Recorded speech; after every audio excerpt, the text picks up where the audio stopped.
start the stream in a minute, but basically I'm going to start it off with Grace walking through the door.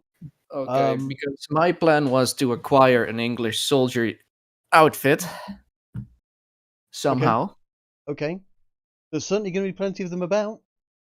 Exactly. They So will there be must be a filled. way to lure one into an alleyway and do the shank. Okay. Now it looks like I've already gone live with the stream the moment I pressed go live somehow. Let me check. So just double check on that, and if so, good evening, everyone. Hello. Oh, for crying out loud, what's that? Right, so let me just throw that into channel there.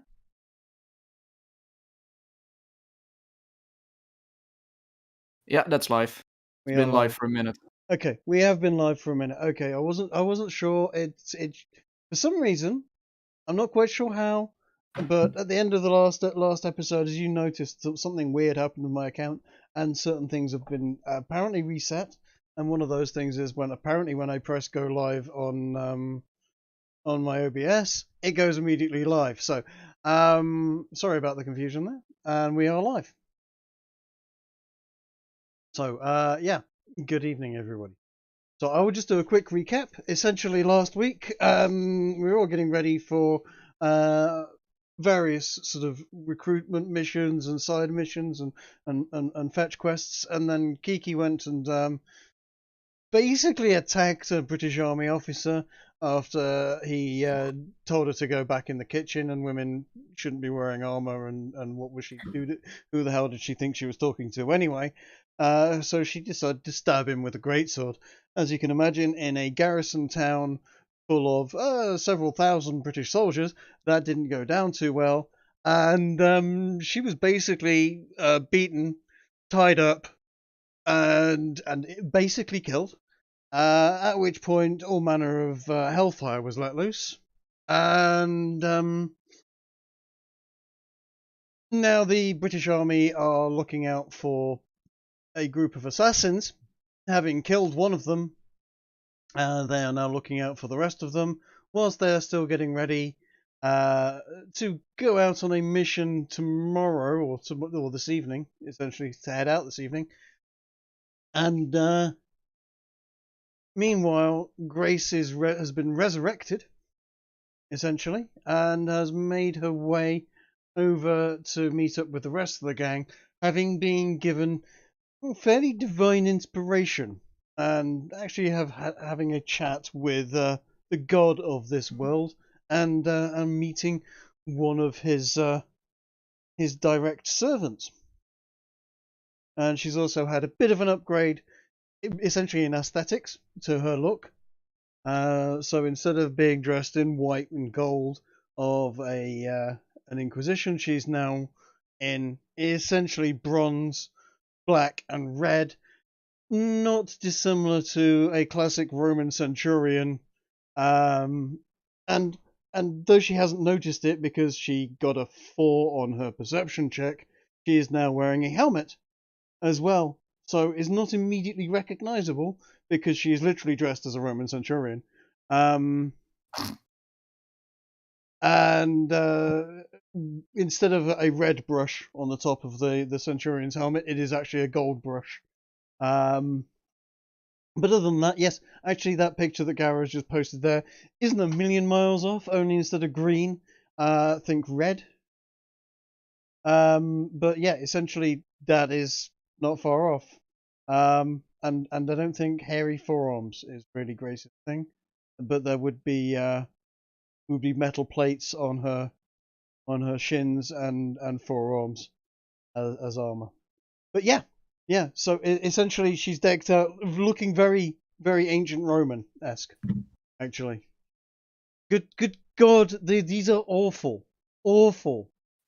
Garrett, as you should be ashamed of yourself. Let me give you a better idea. Essentially, besides posting those, you should just in general be ashamed of yourself. Yeah, hold on. No comment. Here you go. This is closer to it, except reverse the color scheme. So it's golden with black accent. It's gold with black accent. Yeah. And greaves and pauldrons and the full thing, and the brush on the top isn't black, it is all red, it is in fact golden. In fact, it's exactly the same color as her hair, and in fact it is her hair. It's basically been sucked into a big mohawk through the helmet. I didn't know her hair was made of Play-Doh. Pretty much in this particular instance, yes. So yeah, Grace has had a bit of a Roman makeover. That's just me with my being a massive Roma boo. I'm sorry, I had to put it in somehow. Really, I didn't notice. I have to get my Rome on somewhere. So nothing particularly special there. There was also some talk of sword, that the sword that she's been carrying the hilt around with for ages, that Ginger had bestowed upon her in a previous world, is now somehow working. But you guys don't know that. So we will kick off with essentially Grace turning up at Jacques' doorway, not really knowing how she got there, knowing that this is where you guys are, and meanwhile you guys are all in Jacques' basement. Well, I had set you there to introduce you to a bunch of 20-year-old French tarts that are all sort of looking scared and in need of some comfort. And if I remember rightly, Garrow said, interesting weather we've been having recently, which, I just really, I mean, at least he didn't hit one this time. What a pickup line. Oh, are you implying that they're succubi as well? No, I'm implying that they are scared French women. And because the last time he hit a woman, it was a succubi. Yes, it was, but they were still not trying to do you any harm and were just generally flirting. At this point, there is. What's the difference with succubi? Well, that's a very good question. French women succubi. Is there a difference? That's a whole other debate we could have. Are they going to suck out your will to live, whilst also sucking out any other vital fluids you may have? Probably like your money. Yeah, similar. Anyway. So Grace has arrived, or is about to arrive, and do you want to carry on from there? I mean, Jacques is basically hiding you, and all hell is being let loose in the town. Do you have any questions on what you would like to do? What do you want to do? Go for it. Yeah, let's just assume that Kiki isn't here yet. Okay. And I want to. While Garrow is occupied with keeping the ladies not completely going dog shit crazy about the whole being scared of what in God's holy name is going on here, I want to pull CD aside and tell her this is probably the best time that to get anything from that general store without anybody noticing, since we probably burned all the bridges that we have with the English. So, what do you have in mind? When are we heading out now to steal something? Like we're gonna leave tonight, so this is the only. We need to act very fast. If All you right. have a way, if you have a way to keep yourself to make us disappear somehow, or make us less obvious for everyone to see, I'll fix up. I'll find a way to get a uniform of the English, and we're just gonna storm in and get the hell out of there as soon as possible. Well, I don't have any way of making us invisible, but I do have a way for us to pass without trace. Okay. I That's can cast definitely... this. I can cast a spell that will let us, well, not invisible fully. It will let us be unseenable by anyone. That's definitely good. And this is probably the best time to also cast something big, so that there's a demon there. Every time up till now, we've been accidentally spawning demons. This seems like a good time to actually do it on purpose. Are we casting it next to those WEF guys? What I think that we can do is if we I get myself an English uniform, and we go up, we can go up the roofs or something, and then afterwards we can cast that, and or somewhere like we gotta go there and somehow avoid everyone, and the only one that can probably achieve that is me. And I don't know what's the smallest thing that you can transform yourself into, because I don't want you to be next to me as a liability. I can keep concentration on the spell with while I'm in animal form, so you don't have to worry about that. I Like, could just what's the smallest thing? A cockroach or something? A a mouse? spider. I'd rather turn into a spider. That can work. That will definitely work. All right, so do your thing with the disguise kit, and I'll be right with you.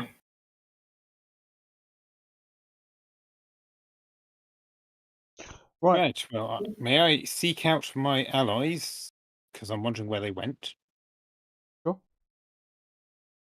Yeah, fellows. Just thought I should let you know something that the Marcus Stalls mentions before everything went a bit Delali, shall we say? Yeah. He mentioned that there's a boat due in, and it's going to be armed with like to the teeth with these soldiers. So if you're planning on doing anything, and believe you me, I'll be all for giving these guys a bit of bloody nose after, how they treated us. I mean, very bad hosts, if you ask me. You What did they probably do to want to. you? Like, Well, did you not see all the explosions and the light and yeah, everything? okay, As I but like, it just happened all so fast. I still need to process half of it. there I was talking to General Stores, about when he'll get his new shipment in, and suddenly everyone's like blowing whistles and ringing bells and all that sort of stuff. So I asked him what's going on. He said, "Oh, it means it's trouble." He locked up the place real tight straight away as soon as that went off. Believe you me, if you're gonna do anything, you got to make sure you do it before he locks up, because I don't know if you could get in there with the place locked down. But anyway, so I thought, all right, someone's in trouble. Let's go see what's going on. Ran down the street following everyone. Then when I got there, I found Grace in a quite a sorry state, surrounded by people all chained up. Sort of taken from her. I was like, they were saying she tried to kill someone. I was like saying, like, oh, well, if she was trying to kill someone, I'm sure she had a good reason, of course. You know what Grace is like. Next thing I know, they were trying to accuse me of being a traitor or something. Well, it's not the first time that she's a bit loose with her weapon. Let's just put it like that. Look at CD. Yeah, Wow. she has In a any head. case, Gara, I think it's better if you just if you keep these ladies occupied. They seem very very afraid of By what's all going means, I on. mean, what's going on around here? Someone needs to protect these fine ladies. Exactly, But and since that they I'm just already saw suggesting, you if as being a traitor, it's probably not best for you to get out. you know what, I can totally understand where you come from. I'm just warning you though, if you are going to try anything, just make sure you do it before the boat comes in, or do something to delay the boat at the very least. I mean, CD, I know you can do crazy things with making plants grow. Maybe you can turn the mast into a tree. I'll see what I can do. All right. Well, if one of you could help me with the disguise, that would make it a bit easier for me to not get immediately noticed by all the Englishmen. All right. By all I help him means. with the disguise. Would be around about this point in time that Kiki would be turning up. Oh, disable. Stupid dice. I shall knock upon the door hard 3 times. Okay. Jacques going to open the door and be rather taken aback. He's not going to recognize you. No one would, quite frankly. You Would I be able to disguise myself as an Englishman or as an English soldier with 19? with 19. What do you have? A disguise Yeah. kit? A disguise kit. What is in that disguise kit? That is a good question. Do you have a British Army uniform in that disguise kit? He can make one with a disguise kit. I don't think I have how the long time. do you have? Okay. Makeup certainly. You can definitely make yourself not look like who you are. Okay. But Let's just without say a that. uniform, no. Okay. Let's put it like this then. Can I change my features a bit so that I look more English? I don't know, a darker shade of hair, my ears not being there and as pointy as before. Maybe a bit of a stubble. Are you going to be able to fashion an interesting hat? Change your color of No. your hair? I'm add some eye makeup. Whatever. Are you gonna yes. tangent on more, Trig? Pardon? Are you gonna tangent on more, or can I speak? I was speaking. You asked a question. I was answering you. You then started talking over me. Fair If you'd point. like to play it back, you can do. But you asked a question. I'm answering you. As I Fair said, point. you can make a hat out of materials that you might be able to find lying around. You can perhaps to add some makeup, darken your skin. Maybe generally change your appearance. Certainly, with 19, you will definitely not look anything like your former self. Are you going to be able to look like an English officer or an English soldier? Not without one of their uniforms, no. Okay. Are you really going to use a 19 roll on a disguise kit? It's a black hat. He's rolled 19 on a disguise kit. He is well and truly disguised from what he normally looks like. As I said earlier, then I'll use this to make me look more English. I have a darker shade of hair, a bit of a stubble, but hide away my ears so that they're not pointy anymore. Just to take going from a blonde to like a dark blonde brownish hair color. Sure. Stovepipe hat, bow tie. No, not that. So, Grigori, Garrett, as he sees your disguise, is this what the elven men tend to look like? Shut up. This is not the time for jokes. And I'm just gonna grab CD and head out the door. We need to find an Englishman and we need to find a soldier. So you're going to go up the stairs from the cellar into the main room, where you're going to find Jock going, hello, who are you? To a fairly austere and foreboding looking character in the doorway. You won't recognize it immediately as Grace. You might on a decent perception roll, but you're expecting Grace to be dead for us. Okay, can I roll perception to see if I do recognize that or not? By all means. Garrett does Garrett, not. you're not Oh, there. look, it's Bob. Hey, You're Bob. You're not even there. Damn You're it! downstairs. It's I fucking followed you up the stairs. You know what? None of you immediately recognize her. If Grace wants to introduce herself as Grace, she can do. She's not. Mind you, she doesn't even know she looks differently. Okay. No, I rolled a 1 on my perception. If she's not gonna say anything, I'm just gonna drag CD past her. I was going to turn to the party and... Okay. What? No, go on. Say what you were going to say. And I shall turn to the party, and I shall address them all. Garrett, Grigori, CD. Yep. I have met with God. That sounds wonderful. Who are you? Yes. We now have divine cause. We are no longer here to work with the British. We shall serve the French for That's now. wonderful. Who are you? You would recognize. Well, no, you probably wouldn't recognize the voice. At the... I rolled a 1. Yeah, you are. You are. Do I believe what she says with an insight of 10? I would imagine you would be fairly skeptical.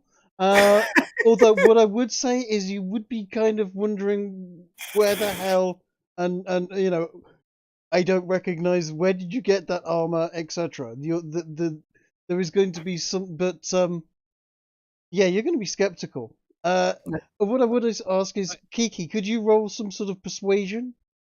Yeah, sure. Let's see how persuasive you're going to be with your "we're on a mission from God" speech. Glory be, for I have resurrected and now come to you with a mission from the Almighty. I mean, she is wearing new armor that is, etc. That has come from fucking nowhere.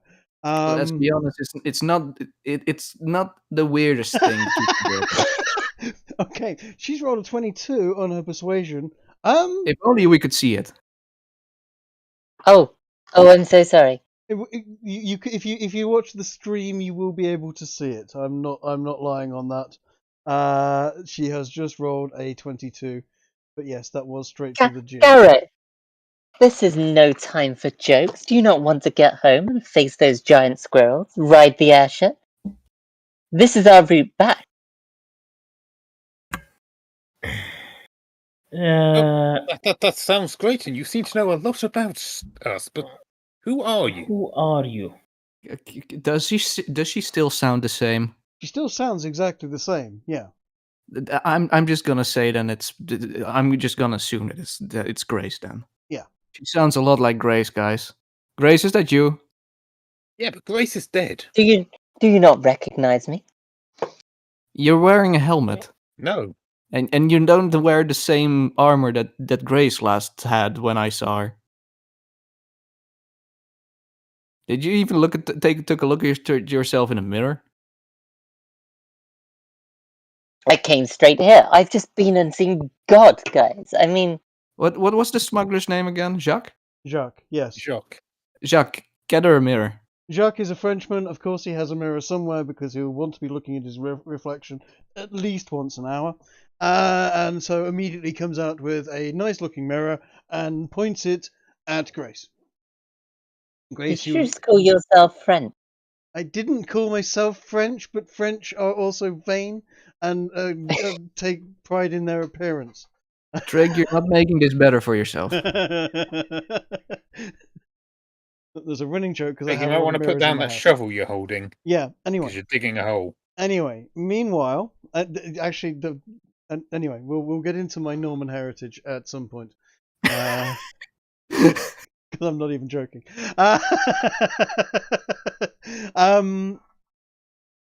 Yes, yeah. Okay, Grace, Jacques is going to quickly run off and come back with a mirror and point it at you, at which point you will see yourself pretty decked out, actually, in some fairly cool looking gold black trimmed armor. In fact, you know what? Let's see if I can open that in a new tab. God damn it! That's not opened. Open image, new tab. That opened. There we go. This is kind of the tier of stuff we're looking at here. I found one with a golden brush for the helmet. So yeah, I mean, obviously, more boobs, less abs, because chick. But essentially, yeah, pretty cool looking, very Romaboo, Roman centurion armor. Well, Well, and I shall take my helmet off. As you take your helmet off, the brush disappears off the helmet, and your hair falls down over your shoulders. All the better to serve God with. Anyway, Hey, God we have requires a you have task. long hair. You can tell us all about the task later, Grace, but right now we're kind of in a bit of a pickle, and I have a feeling that you've caused it. Jacques, what time do we leave?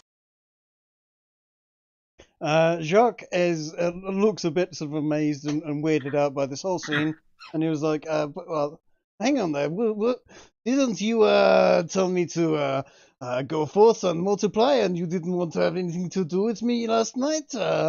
Why should I tell you anything? You come in here with a mission from God, and who am I to disagree? But Opinions can change, Jacques. Okay, well, any friend of Jenny's, I will give you the benefit of the doubt. Come sundown, once it is dark, we head out and we get these girls out of town. Because he's English. They will do terrible things. We travel for Paris, yes? We travel to meet with the army, and they will get people to Paris. Yes, this is the final destination for the girls. Good. All Seems right. you have till this evening. Oh, Grace, if that is really you, I mean, I'm pretty sure I saw you get exploded, but yeah, well, we Indeed are you about did. to give the British a bit of a bloody nose, you know, show them what for after their uncouth treatment of their That's guests. Garo. CD, let's go. Agreed. We're just gonna go off before. Garo, just stay here with the girls. Maybe Kiki can keep them safe. Grace can keep them safe as By well. all We means, need to go. I'll be holding down the fort, but you know, I thought Grace would like to know that we were going to No, she show them wouldn't. what for. No, she wouldn't. Let's go. Grace, do you not want to know about this? Let's So long as go. they're back before the final boats.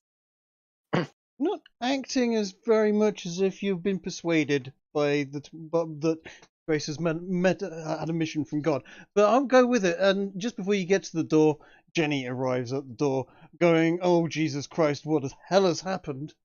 What has happened? I need to get out of here. Those fucking idiots seem to have tried to kill a British officer." She says in one sort of tirade, and then suddenly realise you guys are there, and goes, "You fucking idiots! What the hell has happened? The whole of the town is looking for you." I just point my look at Kiki and said, "What did you do?" God has given us a task. And then I'll just look back at Jenny. What did she do? I don't know. I just know that Major Peterphile is well, I think he's on death's door. Apparently he was attacked, and now everyone in the town is looking for anyone connected with you guys. The innkeeper is being questioned, and he was kind enough to give me the head up and let me out of the back door. So I'm getting out of here. So much for putting on a show. This thing, this town is a bust. I'm out of here. Good news, we're also getting out of here. We just need to make just one quick run for some provisions before leaving. You're going to stop for provisions? Yes. Okay. What did you have in mind? Just come along if you want or not. We don't have a lot of time right now. Actually, isn't it better if we just go alone and be done with it quickly before something happens? Let's go. Yeah, let's go. You're gonna leave Jenny we're out. behind. Okay. You're going to leave Jenny with Grace. No. and Garo, No. Let's take her with us. It's better. Right. Then at least we have some cannon fodder. I keep that to myself. That last bit. Come with us. Fine, I'll come on, let's explain go. on the way. You're gonna split the party and do this by yourselves, the two of you with Jenny. Is that right? Yeah. Okay. Fine.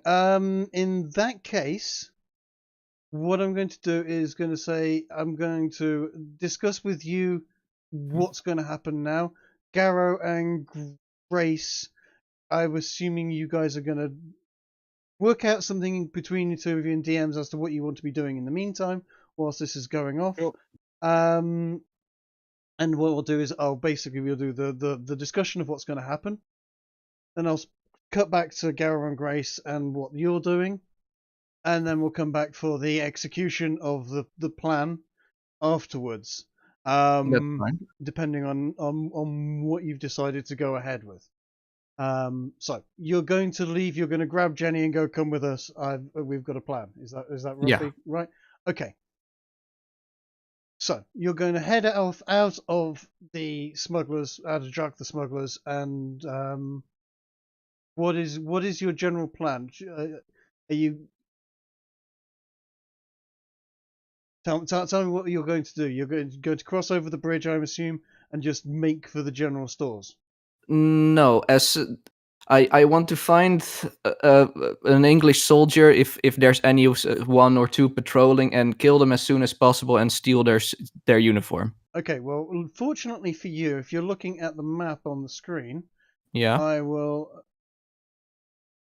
going to suggest we zoom into essentially the area with the bridge at the top of the map, the top of the screen, and the general stores right at the bottom. I have that.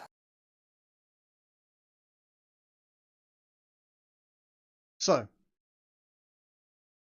coming across the bridge at the present moment is a patrol.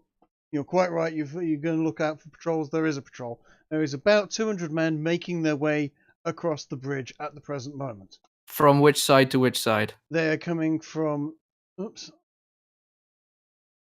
From the east side to the west, or the opposite? Yeah, basically heading straight towards you.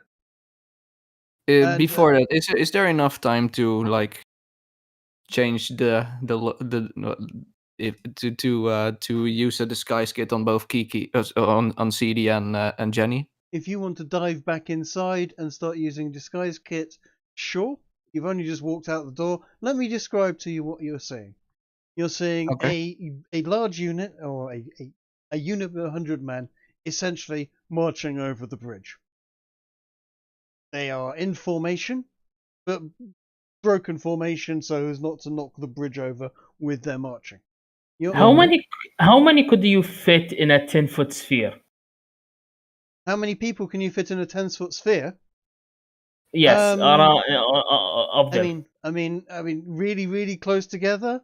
Are they really close together? How many of them can I fit in a 10-foot sphere? I'm gonna say 10 foot by 10 foot by 10 foot. 25. No, because let's say one person takes up a roundabouts a 3-foot area with them marching, giving them room for their legs to move back and forth, their arms, spears, etc. Let's say there's a 3 foot, there's a foot and a half of space in front of them, foot and a half of space behind them, and so on. So I'm going to say in 9 foot by 9 foot, you're going to get about 9 3 by 3. You got 9 soldiers, yeah. So let's go with 9. Out of 100 soldiers. Yes. Shit. Yes. Marching across the bridge, heading straight towards you.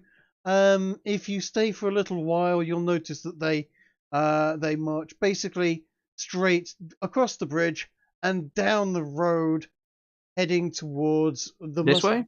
Then that way exactly, heading towards the muster point at the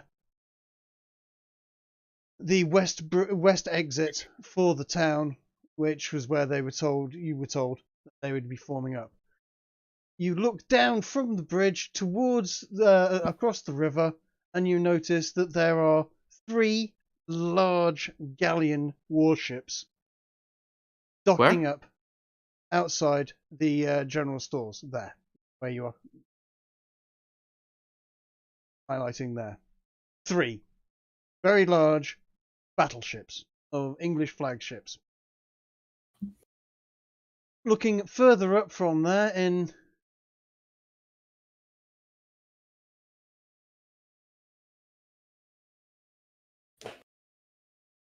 why is my pointer not working? God damn it. You know what, I'm just going to draw a square.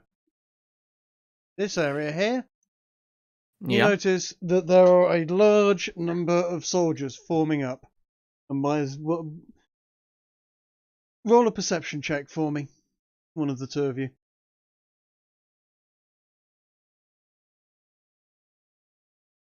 Great. You know that it's at least 20 times the number of soldiers you've just seen marching across. Oh, okay, that's 4,000. Yes. That's 4,000 soldiers. Actually, no, yeah. 20 times would have been 2,000. That was 100. But yeah, actually, I thought you said 200. Actually, no, you're right. There is about 4,000 soldiers coming and going between the general stores and the ships at the present moment. The entire British Army is tooling up and getting ready to set off to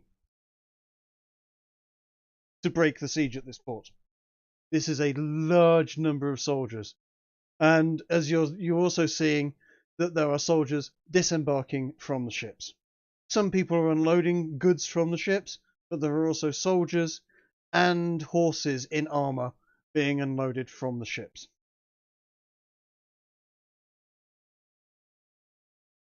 Soldiers are moving forward in large ranks towards the stores, whilst other ranks of 100 men at a time are moving from the stores, having been equipped. At which point, after you've watched this for about 10 minutes or so, you'll notice that this is basically what is happening, is 100 men from this rank of thousands are marching down, getting equipped, they're marching up, forming up, generally being shouted at by several petty officers and non-commissioned sergeants, etc., and then they start to march up the street and towards the bridge. So every 20 minutes or so, another 100 soldiers starts marching up towards the bridge, crosses the bridge, and then makes their way down towards the gate, the west gate, which is marked east gate. Thank you, Kiki. That's been driving my brain mental for a while now.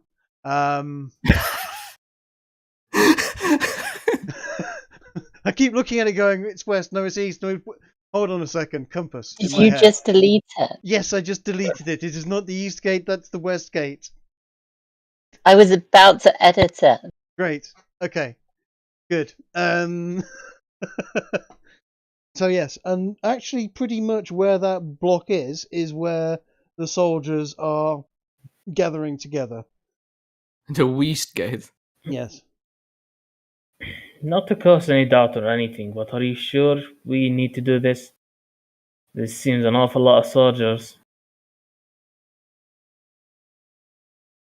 Do you want to try and get close, ask anybody any questions, try and find out what is going off? Well, I just want, if we can, to just lure one soldier away into an alley.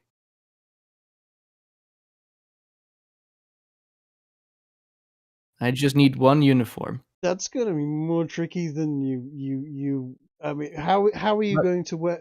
But aren't there any patrols? I mean, this is patrolling in force. If you wanted to go off from where this is going on, and perhaps make your way up to one of the walls, and so on and so forth, you might find standard soldiers doing standard soldiery stuff that aren't part of the actual force that's actually going out at the present moment. Because it doesn't have to be a force. I just need the uniform. That's all. Yeah, you're going to need to look around elsewhere for random soldiers doing, standard sort of standing on guard type of thing. You're looking at a muster at the present moment, is the best way of describing it. Then probably the best thing to do is wait for one of those columns to go past and get over the bridge. Okay. I'm going to say you're going to have no problem in doing that. They're going to march. They are marching with a purpose. As long Is as it you're, fine if I as just long as use you're, my? as Yeah. long as you're just walking across, not looking, not trying to look particularly dodgy. You've disguised yourself, I'm assuming, to look like locals or The something. Englishman. An Englishman. Okay. English looking. Okay, fair enough. As long as you don't look roughly like you were going to pass with that particular, what was it, 19. You don't look particularly like you did. There is descriptions of you going around to be on the lookout for you. So yeah, I'm going to say the three of you are going to be able to get across the bridge. Okay, I'll just use my icon for the three of us. Sure. So at that point, we're across the bridge. Yep. Now you are there. You're on a piece of green sort of parkland, if you like. You can see across towards the tavern. You can see that there is a general sort of hubbub going off there. Some soldiers are generally sort of going into the tavern. People are going about their business, but there is a general hubbub. But there's not the arming of an army going off there. There is just normal-ish goings on for a military town on the verge of a heavy military maneuver. Okay, So yes, like you will find what soldiers what there. is a normal hubbub? What does that mean? There are lots of soldiers about, but there are not as many as there are down by the port. Just the general goings on, if you will. People Okay. going into the tavern. As Jenny will point out that those are the guys that are questioning the tavern owner. Earlier. Okay, so do I see anyone that is like? There's now two Garrows. I'll do the moving. You don't have to pull yourself with me.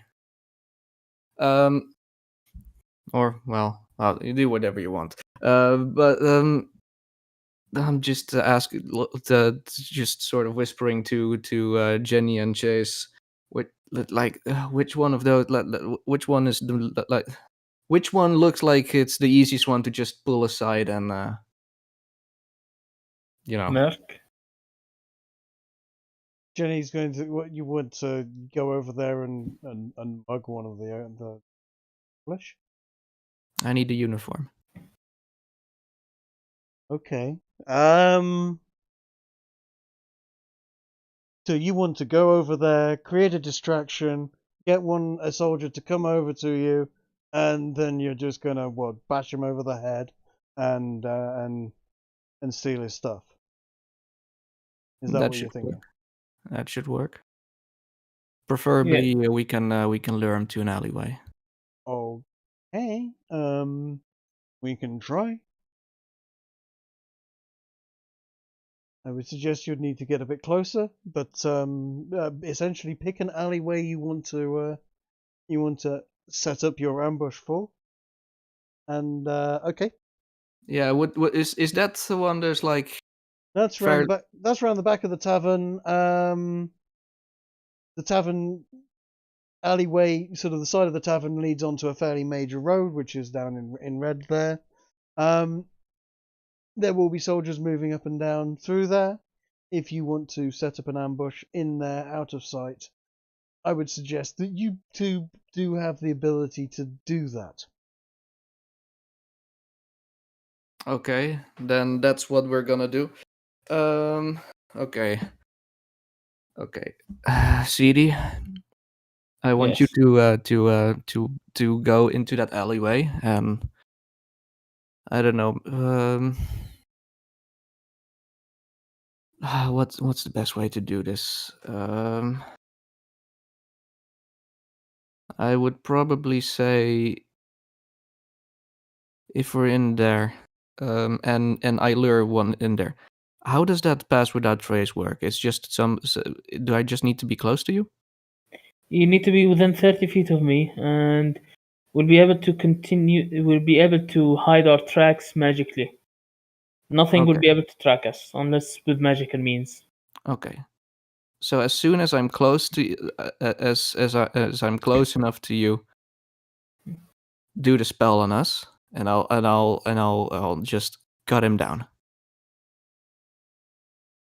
That Okay. seems fair. Let me pull up a quickly knocked together map of an alleyway next to a pub, because I can see this is going to be interesting.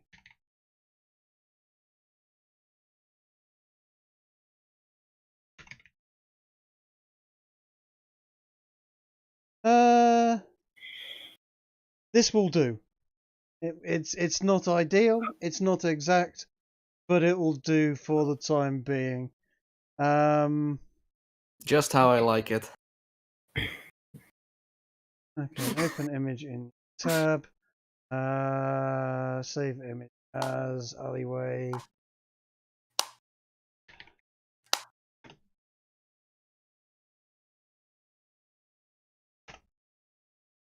And then let's create a new map.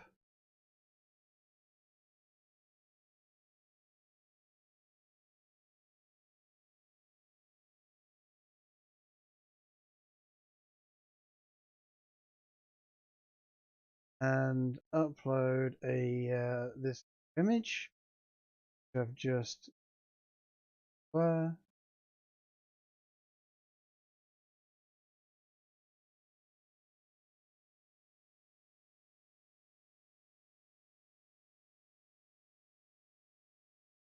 Few seconds. You know what? I kind of had plenty of time to prepare this, and there we go. It's in. So Don't worry, Trig. Nothing that we're gonna do is.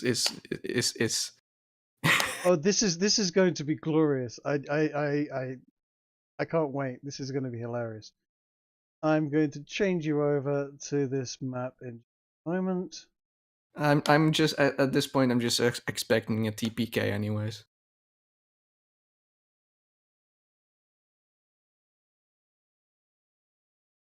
Um.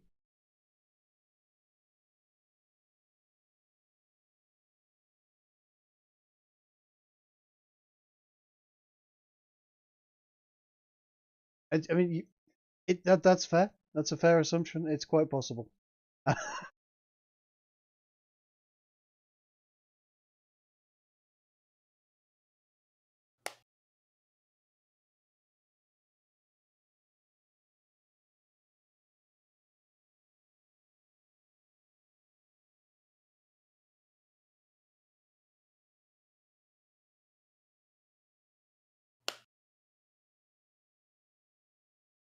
So we should now have an alleyway scene. Uh-huh. This will do. Please place yourselves on the map in the alleyway. Let's. Oh, this looks very interesting. It's very cool. Where is my token? Let's Go. say this large building here at the top This one? is the pub. Yeah.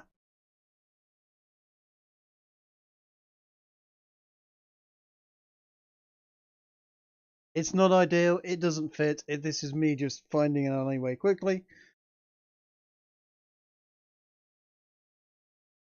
My suggestion would be setting up down here if that's where you want to. That's an actual alleyway, and Yeah. I will have soldiers in general sort of moving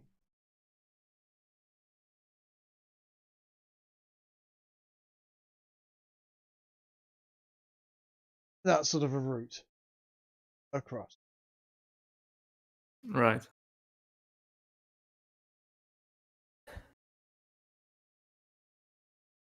And we need a Jenny in as well.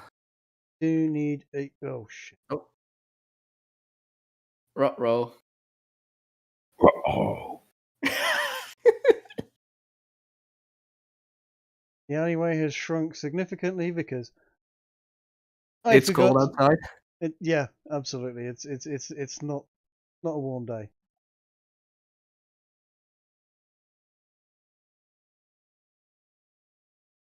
Seems to be working okay.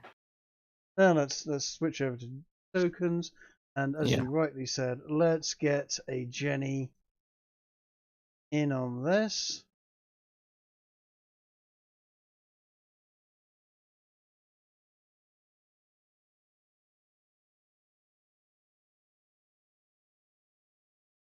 Homeless Jeff's hovel.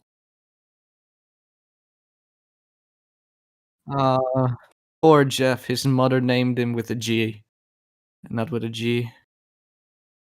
Or which one is the worst? Right, Which one would be the worst Jeff?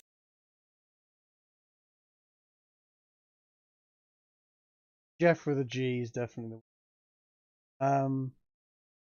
So Jenny's going to go. Okay, so I'll tell you what I can do. Is I'm not a fighter here. You don't need to be. I'm not combat at all. I'm pretty bad at that. What I can do, however, is act as a distraction, and maybe sort of try and lure someone out to you know. That's exactly what my plan was. We've got Chase here. If you can hide yourself in the corner, and Jenny, if you can do your best scream, I'm gonna try yell in guards, telling me help. One of those assassins is trying to hurt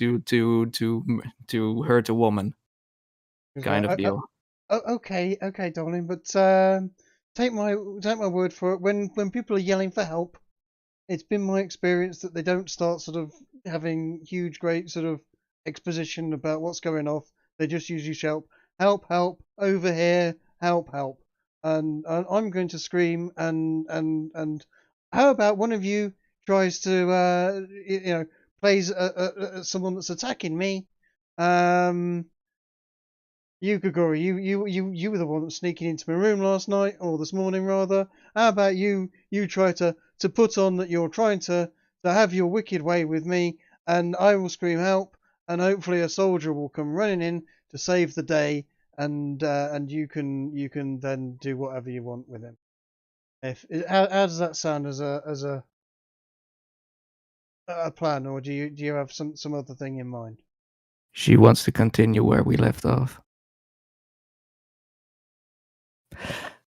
Okay, yeah, that could work. It just seems like an idea. I can't think of anything better at the moment to come up with. I mean, unless you have a better plan. Well, to be fair, my plan was to either just tell him, "Hey, I saw those assassins go this way," and then stab him in the back of the head. But that's probably not the smartest idea, since they're gonna come in as a group. Broke Bill's bunk. For crying out loud, who's making these names?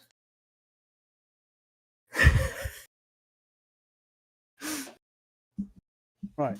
So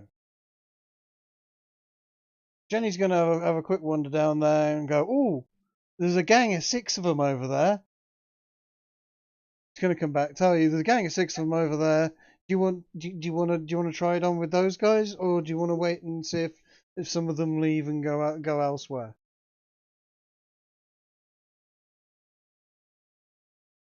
What do you think, TD? I don't like the odds of 6. But Yeah, I we are mean, with 3 of us, and I doubt they're gonna be that much of an issue. you want to take them on? I don't want to take them on. I want to just lure one in. Hmm. No, Should we? I think we should wait until there are a lot less. Yeah.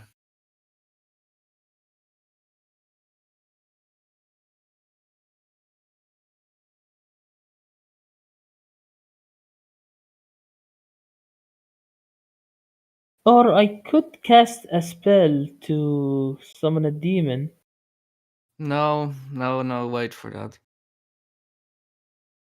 As soon as we got the uniform, you can you can do cast without trace, and I plan on leaving with a uniform on me. These 4 squaddies are making their way and buggering off, leaving these 2 behind. And we're going to chat for a bit.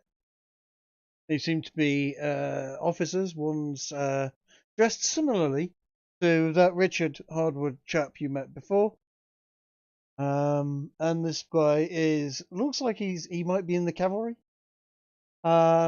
He's I don't know. Don't know why you might think that, but maybe it's the riding crop and jodhpurs. And they're having a chat, and he makes his way off. Can't hear what they're saying because you're not near close enough to know that they're talking. And he's gone.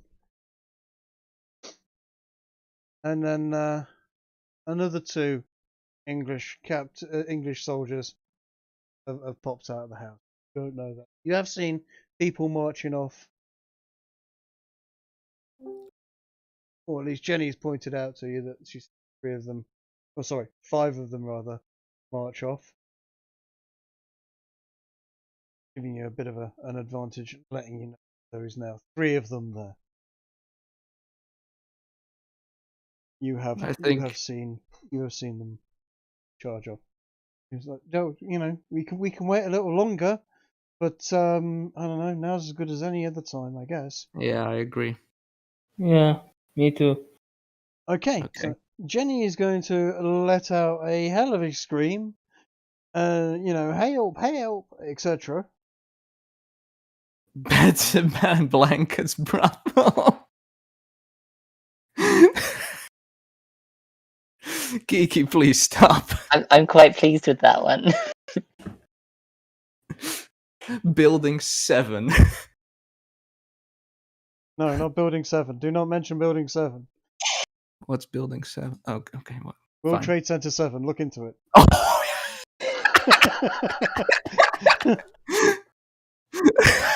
I'm saying nothing, but the BBC reporting it came down before it did. I'm just saying, maybe there was some sort of conspiracy there. Who am I? I'm just a man. Jenny screams, and you hear some noises. Suddenly, around the corner, charging in, is 2 English soldiers. Oh, come on, lads. It's just a bit of fun. You'll see them, and they are charging in, going, "Oi! You! Get your hands off her!" What's your business of this? You want to join in the fun? I think at this point, probably do a bit of the old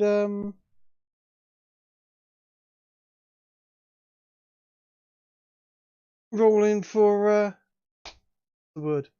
What's the Initiative, Reno? Initiative. That's the word. I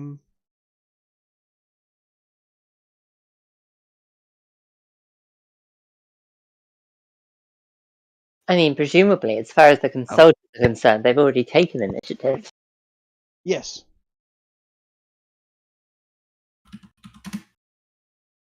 I rolled it twice so I could get on the turn order, but I put the first one.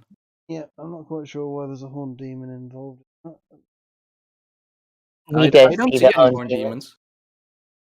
No, it's not there on the other one. I'm not quite sure why it's on this one, but either way, this soldier is going to have rolled.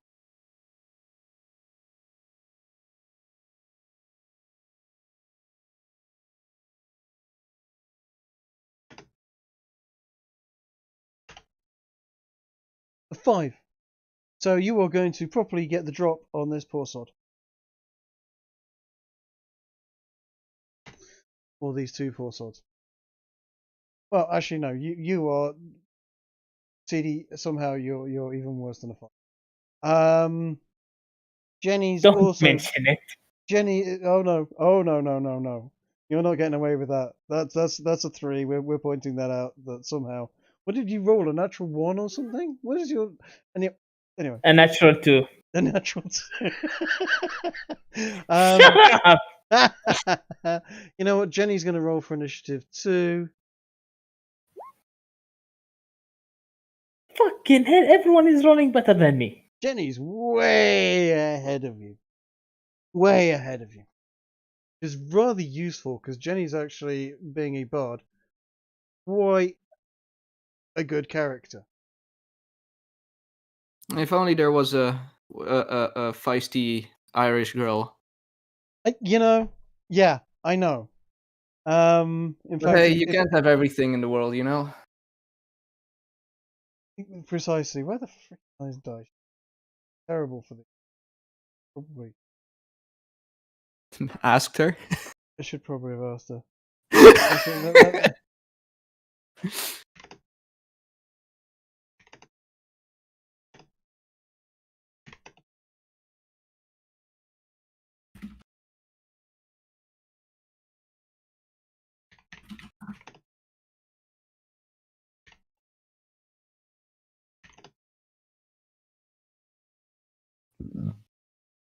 Anyway, I've messaged her. If she shows up, I'll give her a brief as to what's happening.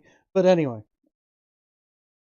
in the meantime, she is going to give you Bardic Inspiration. What does that do? Yeah. What does Bardic Inspiration do? You roll a 1d4 extra when you're attacking. There you go. Basically, you can roll.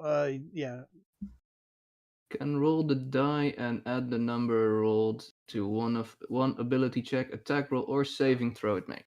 Cool. The teacher can wait until after it rolls the d20 before deciding to use. So I can just roll the d20 now and then decide to add it on or not?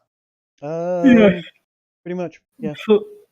Before the DM decides. Yeah. So okay, I'll just roll the. Oh no, Uzulu's doing It's the thing. I'll just roll the d20 the d20 now and. It's worth noting the final bit of that as well, that the die increases per character level. Oh.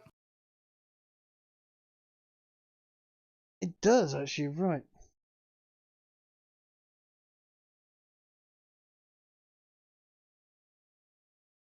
It is definitely a D8. Okay. In fact, hold on a second. Is it more than that? No, it's just a D8. Yeah. Okay, then I'll roll a d8. And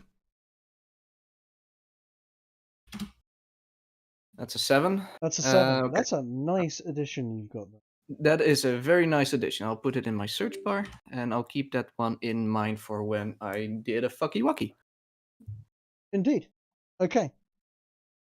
And she's going to struggle. Not particularly hard, but she's going to struggle and scream help, and generally look like she's trying to struggle away from you.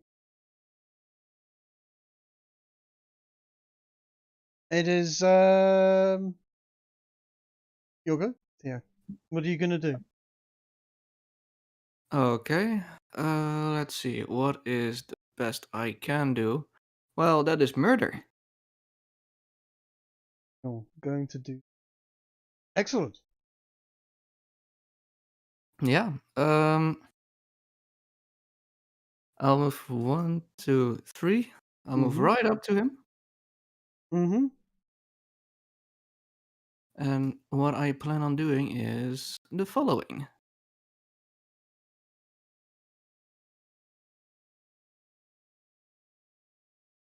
Oh, wait 1 second. Do I have sneak attack? I don't think I have sneak attack on this one, do I? They are running straight at you. They see you, and you've moved towards them. They are in no way, shape, or form taken by surprise by you running at them. No. Yeah, I figured. Okay. Then we will do This one. Does that do anything? Or did Kiki break everything again? Does what do some amazing sneak? Ah, Okay. the top one. A 27 with the rapier definitely hits. In fact, so you've done 7 damage to them. Yeah, he is definitely stabbed with a rapier, and taken aback, he was not expecting you to turn and attack him on the spot quite so vigorously. Is that all you're doing? You can need more than 7. Can I do an extra attack? I don't know. Can you? I don't know if I can. Know your characters, goddammit. I'm a level 7 rogue. I don't think I have an extra attack as a feature or anything. I don't think you. No. Okay. You can disengage as a bonus action. I think you get cunning action, right? He'll have a bonus action. Yeah, I have cunning action, but I don't. Your quick thinking ability turn is going to use to dash, disengage, or hide. Yes. I would definitely say you can disengage or should disengage at that particular point in time. Yeah, I think so as well, and I'm gonna disengage and move slightly back. Yep. Okay. Fair enough. You're still in visual range of them. You don't want to run round the corner.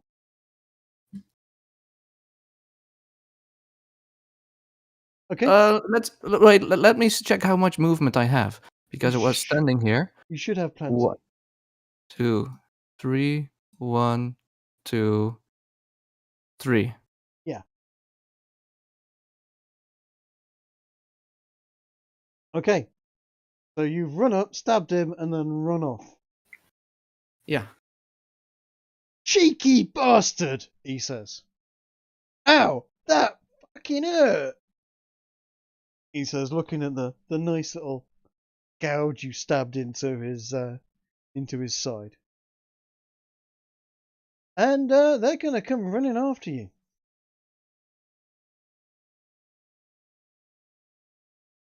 Get all the goddamn windows closed. Now that I think of it, I should have run the other way. Whatever. He's gonna appear there.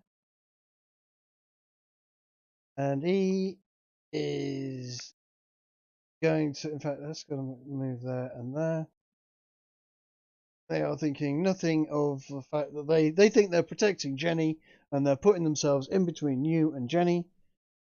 They're a little taken aback to see CD's also there, but they're after you, I'm afraid, and they're angry. Now, you're in luck. They are not fully armed.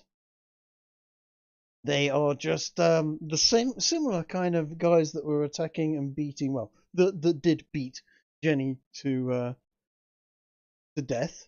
And they're just carrying clubs, 2 attacks each. That one doesn't hit. That does not hit. The other one does. But with Uncanny Dodge, when an attacker that you can see hits you with an attack, you can use your reaction to halve the attack's damage. So take 2 damage. The next guy swings at you. Misses, I'm assuming? 14? Yes. And the second attack that's pretty solid. He rolls a natural 20, and so it would do 6 damage to you, but in fact, your Uncanny Dodge, he does a further 3 damage to you. Oh, okay. You are thoroughly engaged in combat at this point in time. CD, it is your turn. Alright, I move up to here. Okay. Cast Shillelagh. Okay. It's a cantrip, so it should only spawn an imp. It does indeed. That is indeed roughly what it costs. And hold on a second, I am just going to roll a. Oops.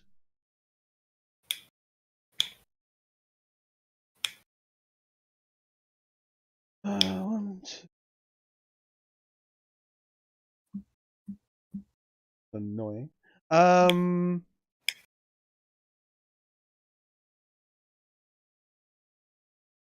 They did not appear where I wanted them to appear, but indeed you have indeed summoned an imp. Ah, fuck. Whatever. We can take care of. I summoned 2. Summoned It's a simple cat. It's a simp. Okay. There It's a is. simple cantrip. I know, but there is difference going off at the present moment that you are not correct. Never mind then. We can take on 3. Oh. Hopefully. Uh-huh. And I attack the guard with my shillelagh staff. Okay.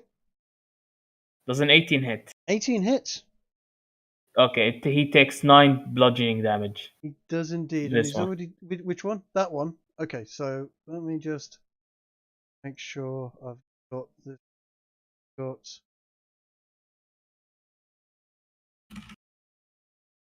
Oops.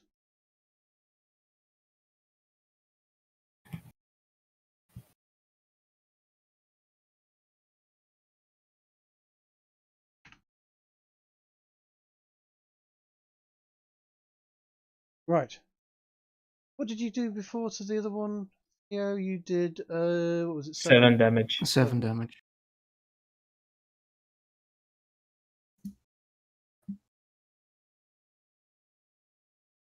Wait, which one is which? Did we both hit the same guy? No, you've managed to attack 2 different guys. That's okay. Okay.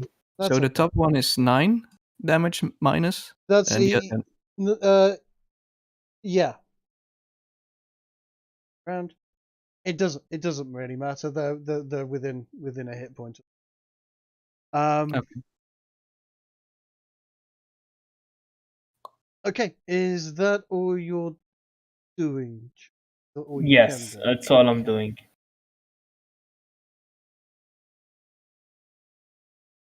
It is Jenny's turn.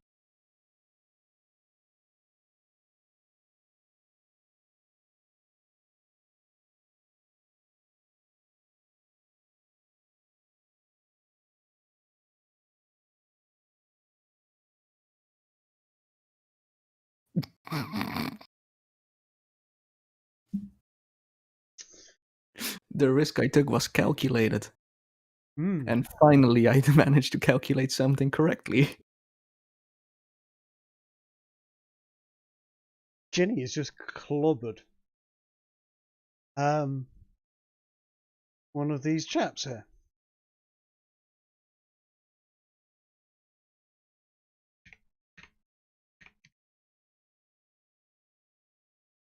With Vampiric Touch. Now, just for clarification, Touch of Shadow wreathed hand siphons life from others and heals wound. In a melee attack spell, on hit, the target takes 3d6 necrotic damage. Which, as you can see there, is 13.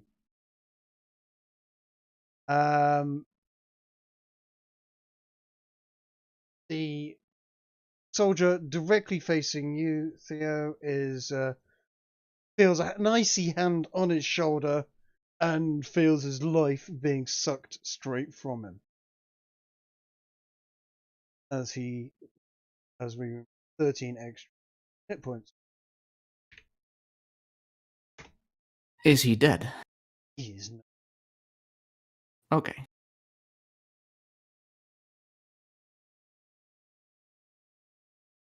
And there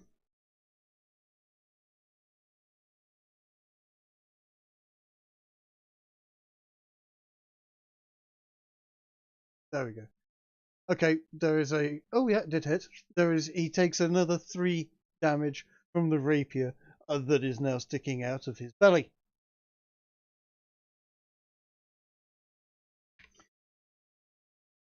Jenny is a bit mean with a rapier, although it didn't do anywhere near as much damage as she could have done with a 24.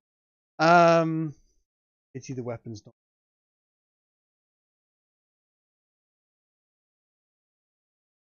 It's your turn, I believe. All right, I'll continue slashing at the one that is between me and Jenny. You should get sneak attack now. Exactly. Yes, because you have advantage. That's what I thought as well. And you.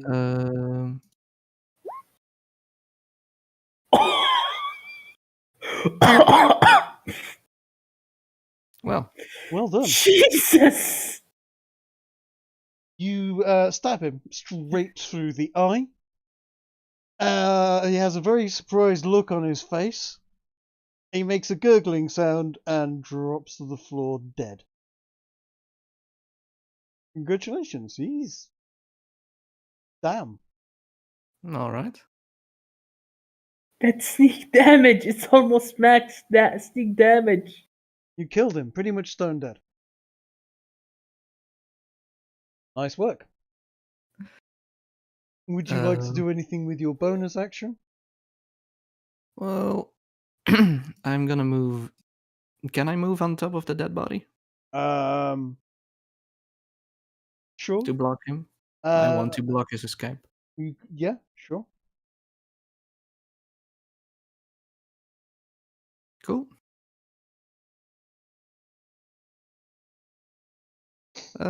No, that's about it. Okay. Okay. The other guard captain, looking rather surprised at what's just happened to his mate, is somewhat taken aback. But he's Put down your arms, and maybe your life will be left alone. yeah, no, he's going to swing for you. He's not going to do anything though. He's not going to hit you. He's That's going to not swing gonna for hit. you again, and he's going to Not hit. miss again. Nope. CD, it is. I cast Smash with Shillelagh. Cast smash, or are you just going to? I'm just gonna smash. Does a 15 hit? No. Shit. Wait, is he wearing metal? He is wearing leather studs, so there is metal on him. Yes. But it is metal armor. You've already taken your action. With I've already taken my action though, yes, so never mind.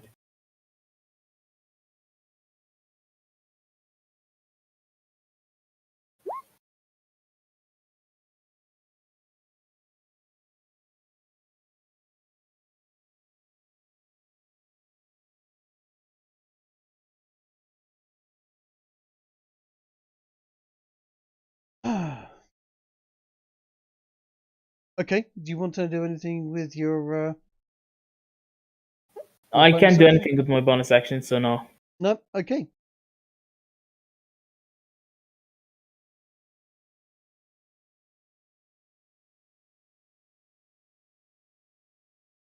Jenny is going to hit him for 4.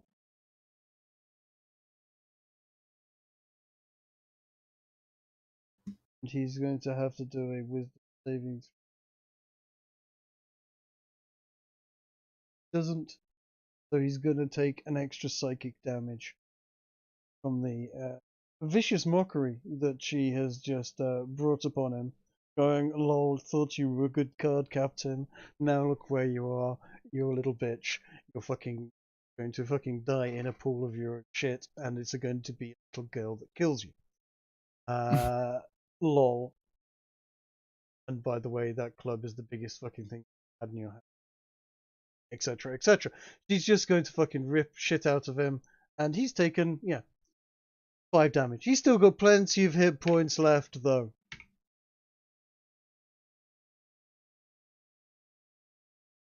Theo, let's see if your luck can continue. All right, I move here, so I have advantage on my attack. Okay. 25 damage. 25 damage. And then I'll move back here.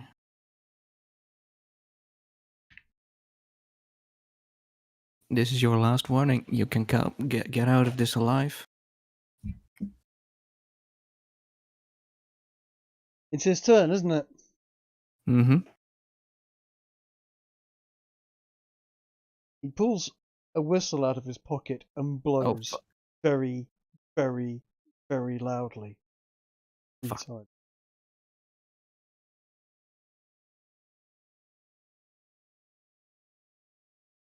And swings at well, he's going to keep on swinging at you with his club. He's rather put out about the amount of damage that you've done to him. He's rather hurt. Does 23 hit? Yes. Then take well, it's half, so 5. So that's 3 damage you'll take from that. Huge amount. And I'm assuming 50 doesn't hit. Does not hit.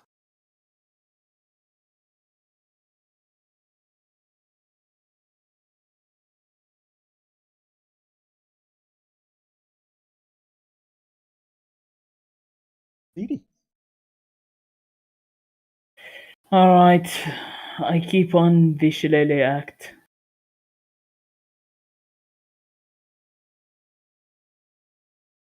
Does a 24 hit? A 24 does quite a firm hit on him, yes. Takes 11 damage. 11 damage. We need to kill him fast. He's blooded. Just now? Fucking hell. He is very, very badly blooded. Not dead though. These are hardened British soldiers dealing with him. These are not French. These are these are not street thugs, is what I was going to say. Don't expect the French to be much weaker. Soldiers Come are on, soldiers. England, score some fucking goals. I believe it is Jenny's turn again.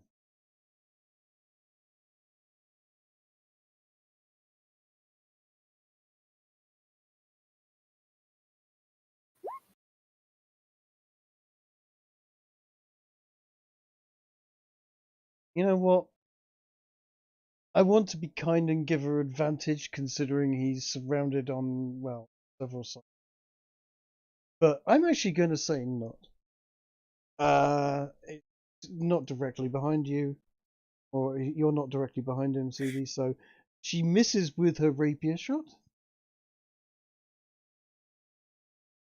All right. and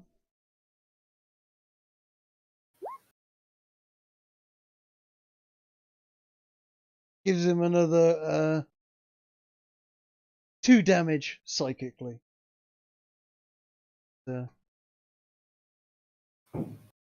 Not the end of the world, but it's hardly anything. She's just basically giving him shit for, having a tiny trunk. Oh, by a woman. Cabs, get wrecked, etc. Oh, it is your go. See if you can kill him.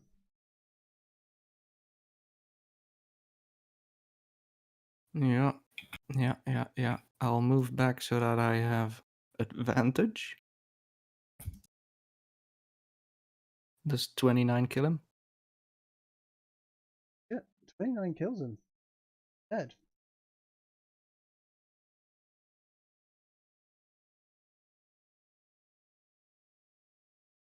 Okay. We need to hide fast. He blow the whistle. Did blow a whistle. Demons! No. Yeah, actually, you're absolutely right. Demons. They do not attack you. They, in fact, rise up and go over the top of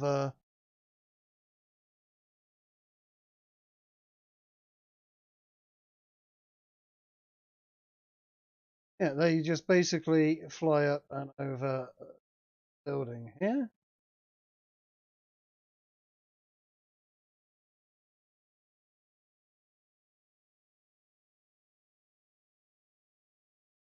And you hear a whistle blown here.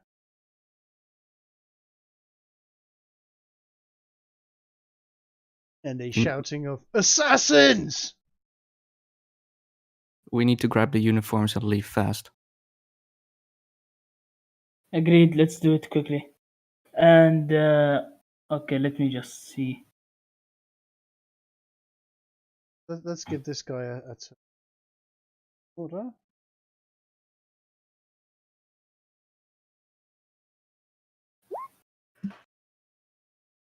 Good God. Shitty turn order.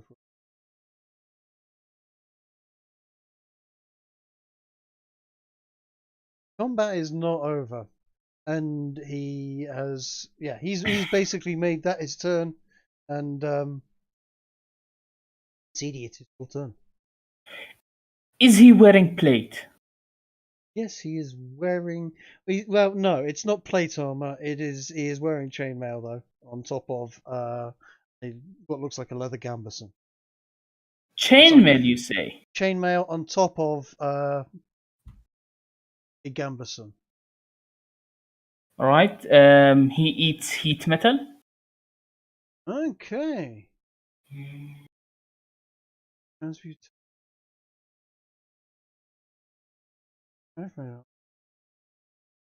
Um, 2d8 fire damage when you cast this spell. So roll me 2d8, and there's a DC saving. Creature must a Constitution or drop the object if he can. He can't drop it.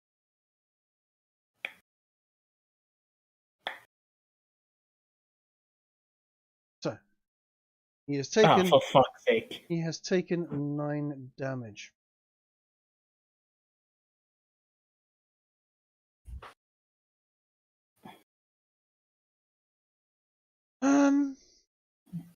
What level is that spell? It's Jesus. It's second level.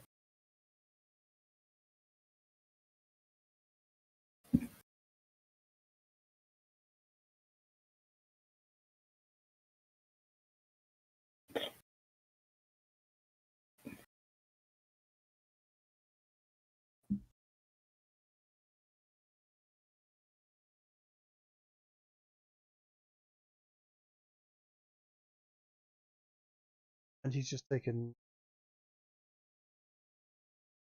He also has disadvantage on all attack rolls and Oh yeah, absolutely. ability checks. Yeah, he is not happy, and that armor is very, very hot. He is most unhappy about it. And I'm just going to roll a quick 8. Jesus. 1, 2, 3.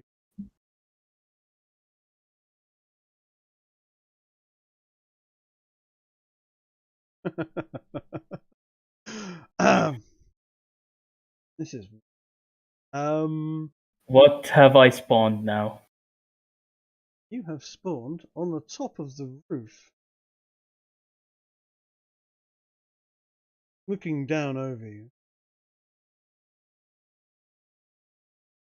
Jesus. Hey. Devils. Did the party have to take 3 mob devils?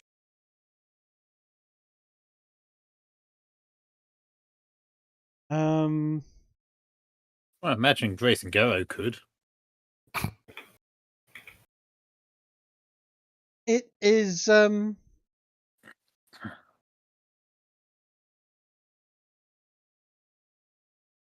Jenny's turn. Please note, roll me a perception check, you guys, just so that I can. It's not really your turn, but I want to see if you've noticed. Okay, Right. Cedar, you haven't noticed this, but Grigori has definitely noticed that Jenny does not seem in any way, shape, or form perturbed at the sight of demons popping up all over the place. She has definitely noticed they are there, though, and she seems somewhat pleased about the whole thing. She has a distinct smile on her face. And Oh, why is this? How the fuck am I not noticing this shit? that's your perception. D&D Wait. rules are stupid. As in, he hasn't seen the demons, or he hasn't seen her. He hasn't Smile. seen the smile, the slightly evil grin that's appeared on her face, and she turns around and delivers more vicious mockery. This time at this captain. It's not Richard Hardwood, but it is essentially a very, very similar character. So I'm using his character sheet, and he has got to do and fails it. Going to take 3 damage. I think he can live with that, but he does feel like there is an attack at his general man going off.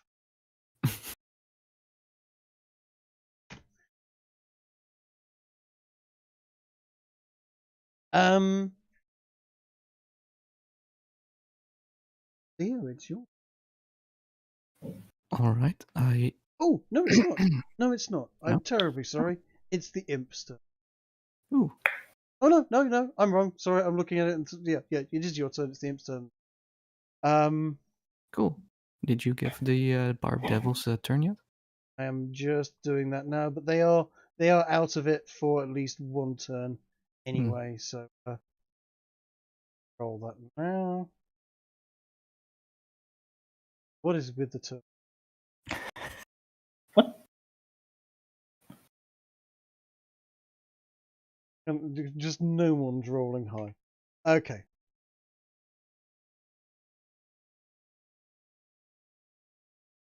So, Yeah, I'm taking off their armor.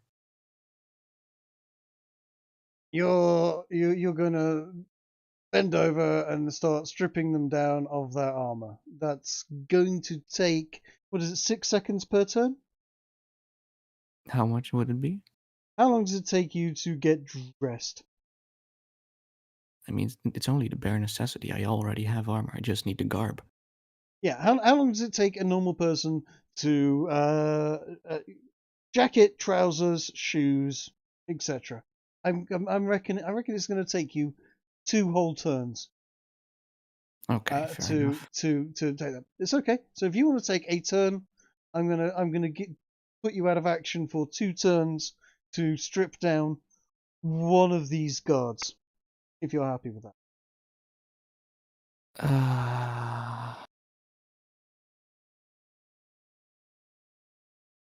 It's 12 seconds. Yeah. I Does it think also count? Does it also count donning it? donning it, you're gonna take another 2 turns, at least. Okay, then I'm just gonna. I would wait till you get out of combat before donning it. But no, I agree. I agree. You've said it now, so you are going to start stripping down the armor. There's only one Yeah. guy. He's over there, and Mhm. you start taking his the dead guy. You start taking his clothes off before blood gets all over it, and starts leaking out everywhere. Probably a wise move. You're going to pick the least bloody one. I would assume you're going to pick this guy, because this one here is got a knife through his head. Whereas this guy, the other guy, has got more severe wounds and is a bit more bloody. But it doesn't really matter. We're gonna get you some half decent garb in the process. It's the imp's turn. They are going to start doing their attacking.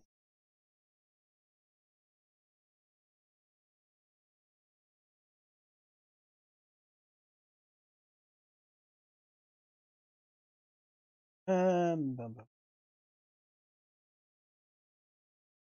3 bites. Richard. Holy shit.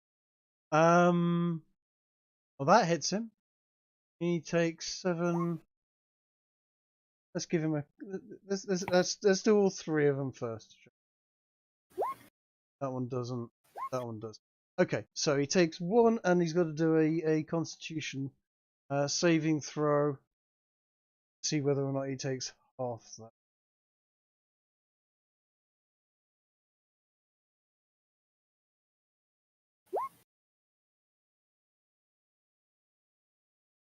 Yeah, he does. So he's taking 6, 7.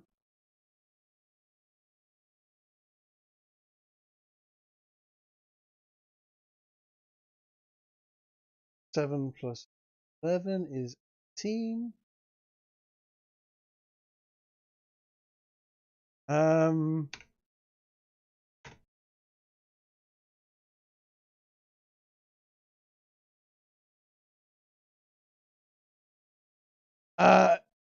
He is going to shriek like a little girl and whistling more, draw his sword out and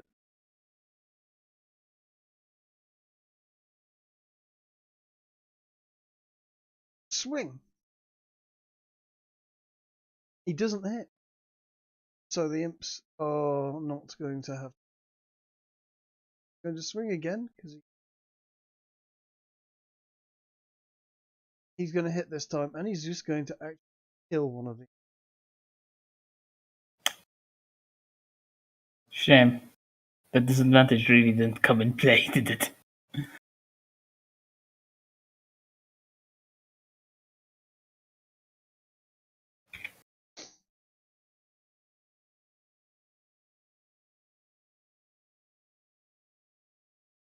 No. Now, what you do notice is, CD, it's your turn.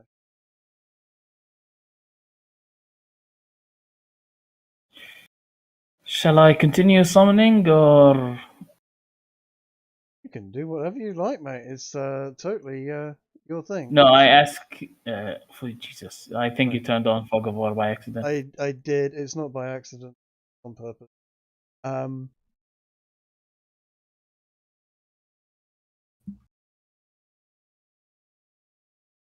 We need to get out fast. Let me see if I have any spells that can be useful for that. I suggest pass without trace very soon. As I rummage through his stuff.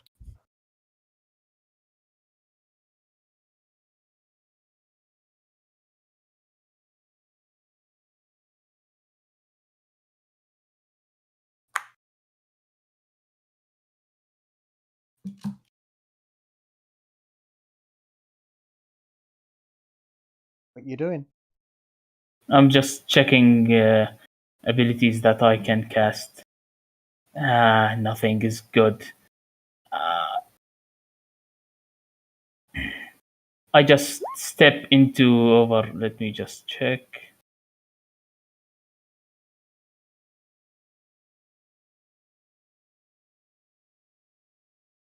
If I step over here, will I be in range for him? Yes, I will. Will I be in range for them? Yes, I will. I step over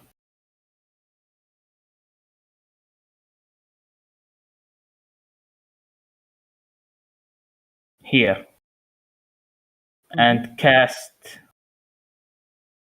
Infestation on him. Infestation. What level Let spell me is just that? find it. It's a cantrip. It's a cantrip.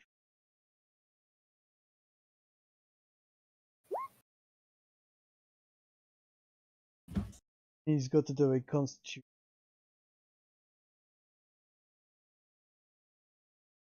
Also, the 2d8 fire damage.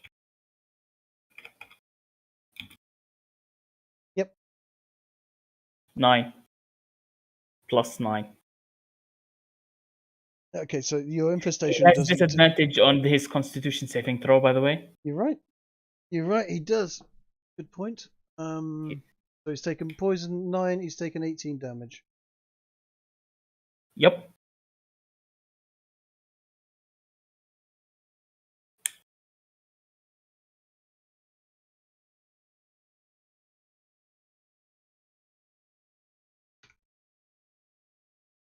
He's having a bad day, isn't he?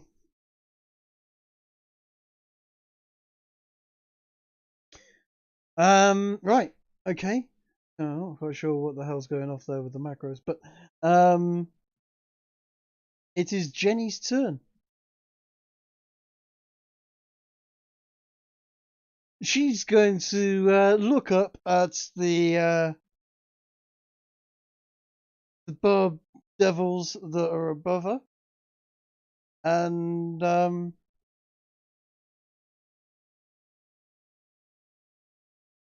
step over here. I'm also going to roll quick.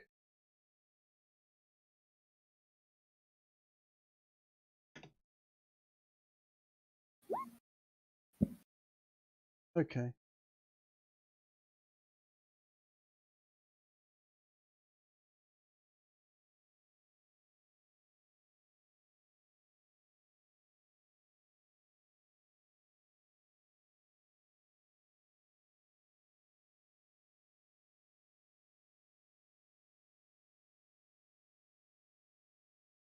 Okay. 3 more imps have appeared pretty much directly behind you in a line between. It is now. Yeah, it's your turn. You're still stripping down the soldier and making this undressed. Yes. Still stripping the soldier. Fair enough. In that case,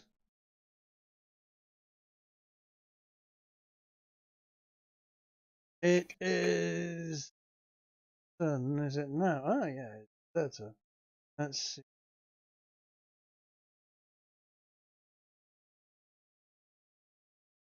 Running at full speed.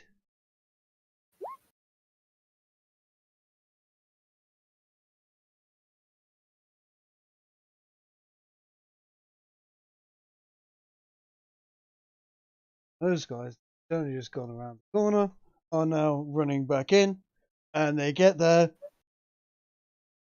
to see, holy shit, fucking demons. That wasn't, that's a surprise.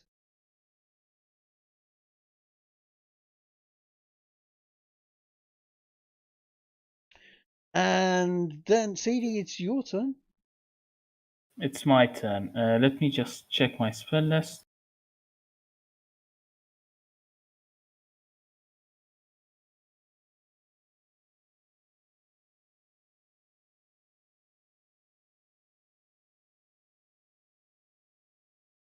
Okay, 20-foot square. 20-foot square, so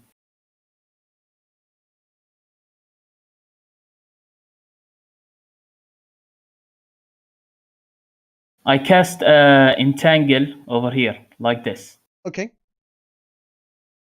Let me just show it to you. Sure. And entangle. What level spell is that? I'm casting it as a level 1.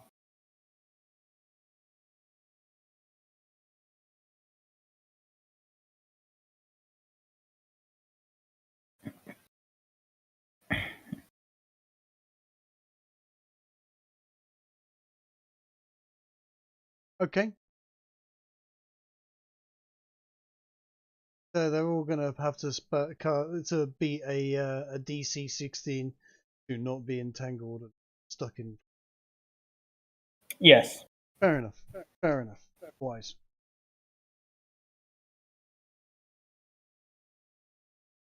Let's do a bit of and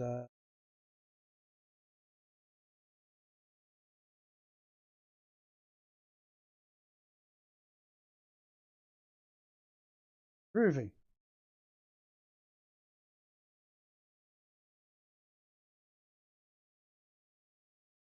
Let's have a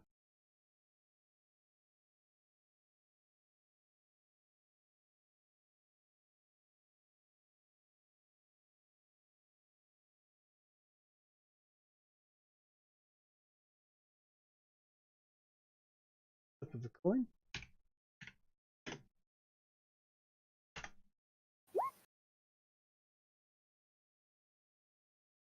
And that's a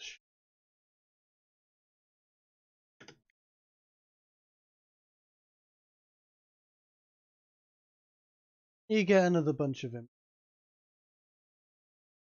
Where do I get a bunch of imps? What? Where are they spawned, or do I Just not that see them? you will see them. They're just actually you probably wouldn't see them very easily because they're on the top of the building there.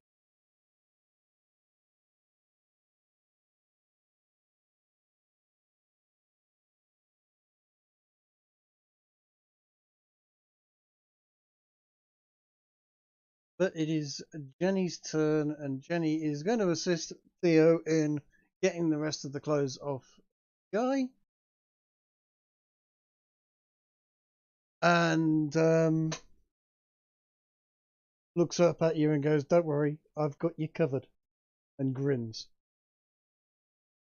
Theo, And you what? now have a pile of English soldiers' clothes. Not too much blood and gore on them either. Okay.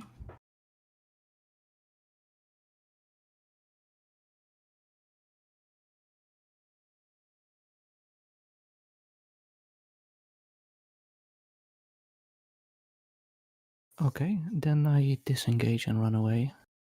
I'm telling them to come with me. Okay, going that way. Okay, fair enough. Oh, or can we go this way? I don't know. You can go back. You can indeed go that way. Then we go that way. Okay. Jenny will. Meantime, were to look behind yourself off.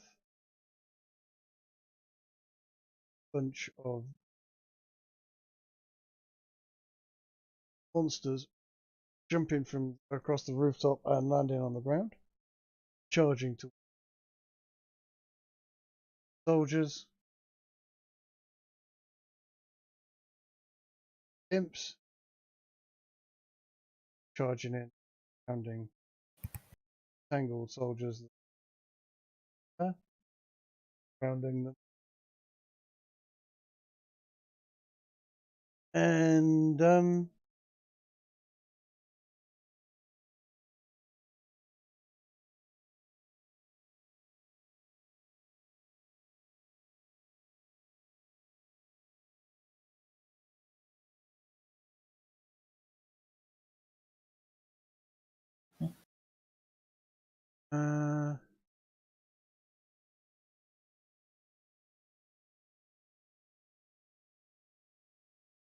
one of the guards breaks free.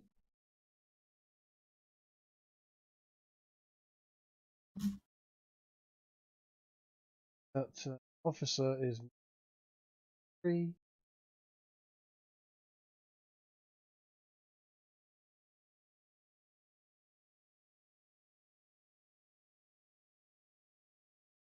Oh, okay, one of them has broken free. And he's seen what's coming, and he is actually shitting it. So he is going to fucking run off.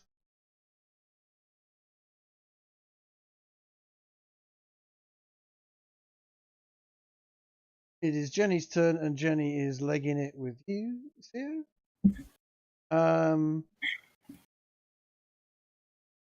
CDUC demons charging overhead, landing onto the soldiers.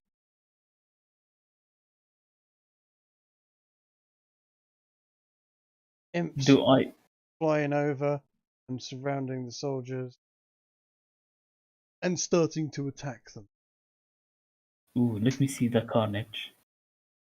You actually want to see the carnage? Fine. Okay. Get out. Is it? It's not my turn yet. It's going to be your turn in just a moment. That's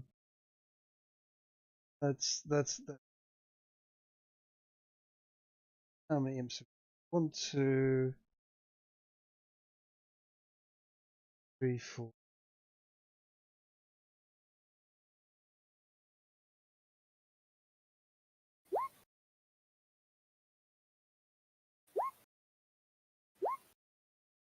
That is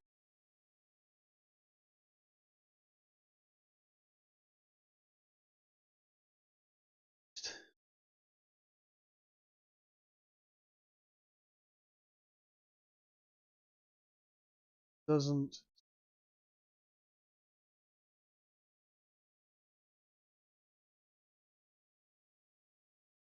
Constitution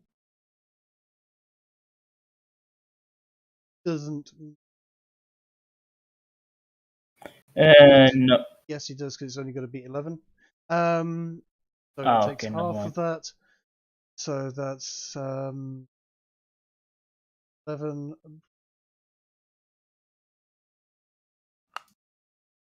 7, half of 27.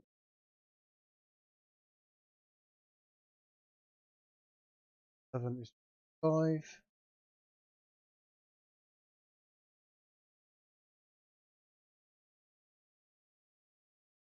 He's having a fucking ropey one, isn't he?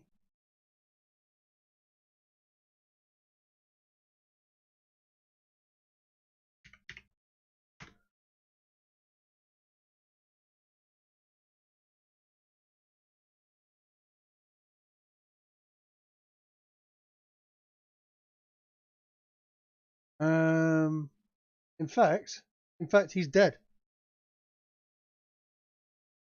Oh, goody. You hear him screaming as he's torn to pieces by imps. And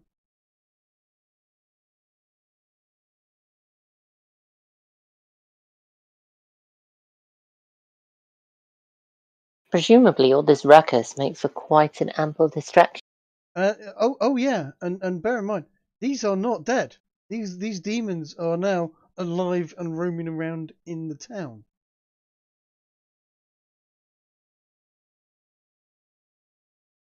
And Barb Devils are going to be doing some horrible things to the guards. They get 3. What's the attack? Yeah, they get 3 attacks.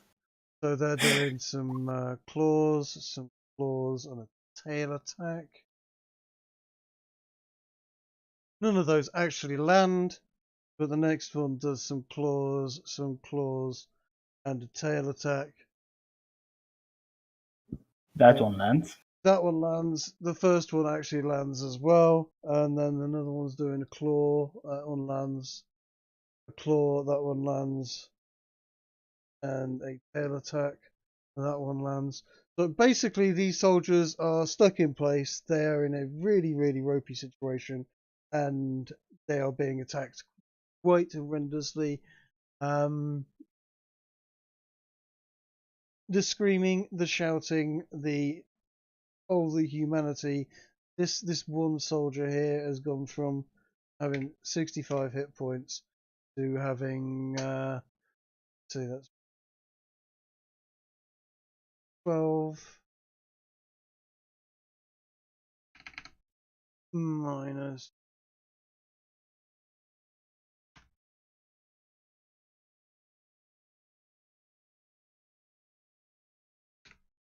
minus 11 minus 5. So he's down from 65 to 28 hit points in one round. He's stuck in place, and he's really, really not happy about some of his life choices. Kiki, it's your turn. What do you want to do, mate? Do you want to stand there and watch this, or are you going to run off and we can leave it to a cinematic scene of soldiers getting torn a new one by demons? Unless, of course, you want to cast another spell and spawn more shit in there. Well, actually, kind of half, because I'm gonna be moving over here Okay. and then over here Okay. Move over there then. and casting the Pass Without Trace spell.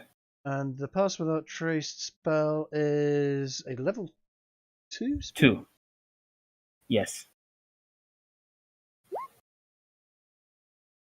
Let me just...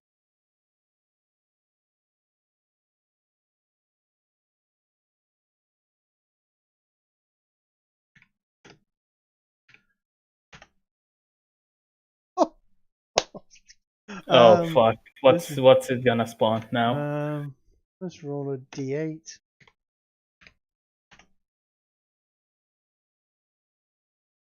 Five, lovely. As you are running away, casting Pass Without Trace, you notice behind you is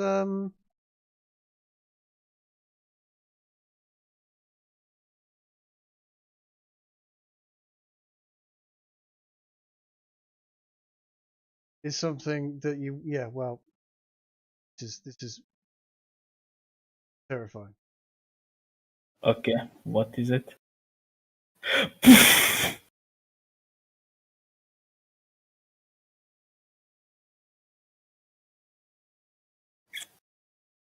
Oh, he's a big guy. Well, yeah.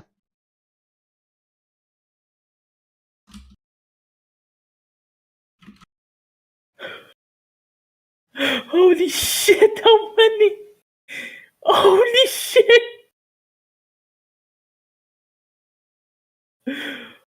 Right. Jenny is going to look at you guys and go, time we were out of here, I think. And you are going to get an opportunity to leave the alleyway at this point. Would you like to take it, or do you fancy taking on the demons and then the guards? No, Or- we just go. CD is breathlessly saying, "Let's just fuck off, quick." Okay. Let's just see now. You've managed to spawn in 1, 2, 3 barbed. 1, 2, 3, 4, 5, 6 living imps and 3 horned devils.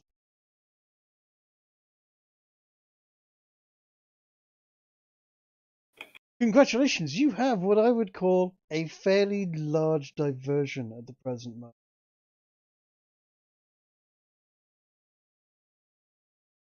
And let us just, at this point, switch back to a map of the town.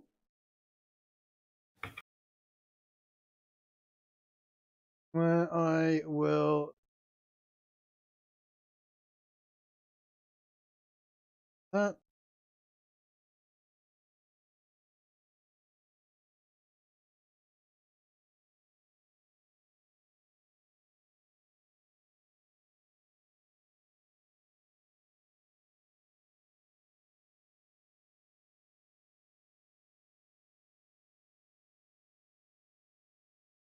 As you're running away, you hear lots of whistles, lots of shrieks, lots of shouts, and certain explosions and fire happening.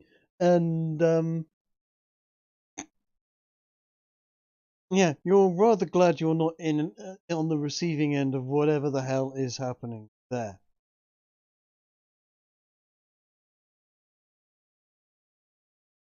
What would you like to do? Okay. With the Pass Without Trace, we'd like to find some quiet area. Have Grigori wear the guard's clothing or garb. Okay. Do you want to have a look around at what's going off around you once you've gotten out of that situation? Or are you just going to... Well, yeah. Okay, cool. I was just wondering. Because,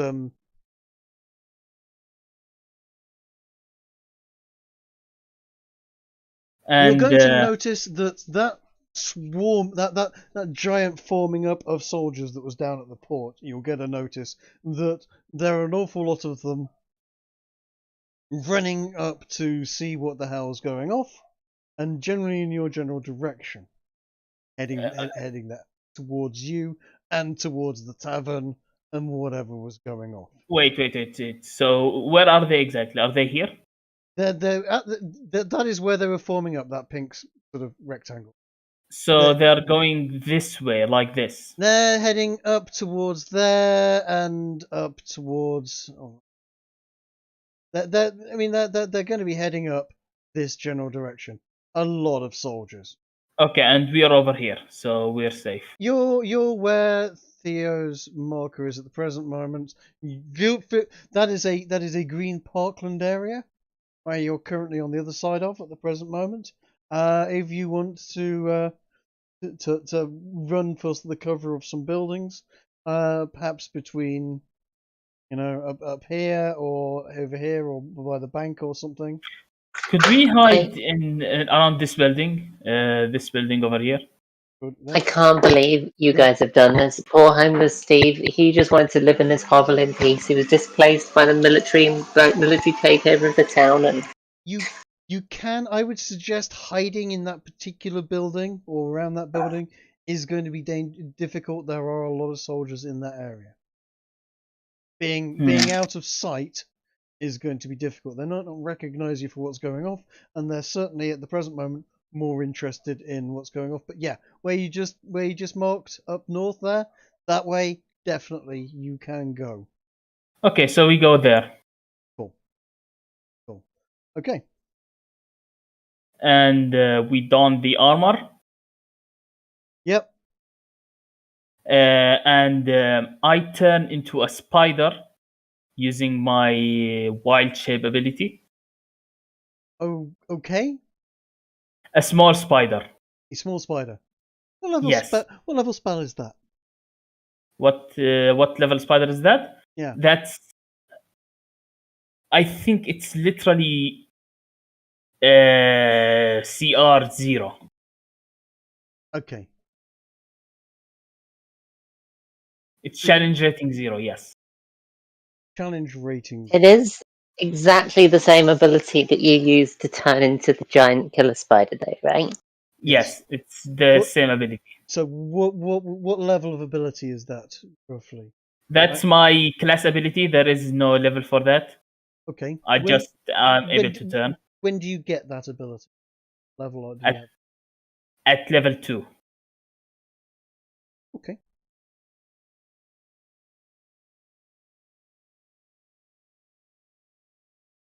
Okay.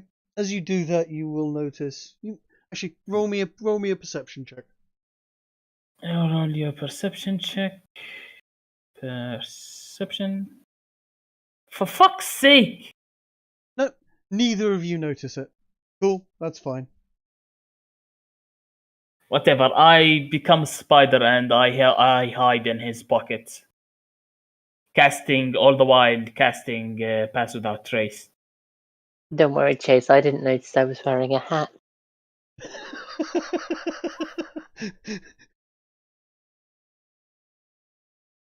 Okay. Okay.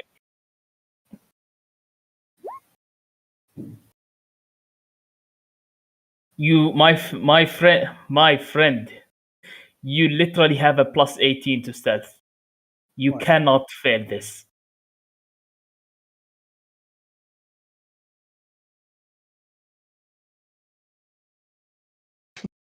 That's a bold claim. I was going to say, that's a very bold claim, seeing as you're about to march through a couple of thousand troops. Admittedly, half the force that was there is now currently engaged in dealing with something else.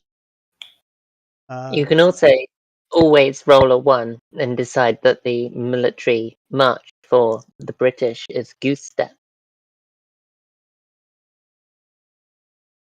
That is not to scale. I'm just saying. If that's the route you want to take, that's probably very wise.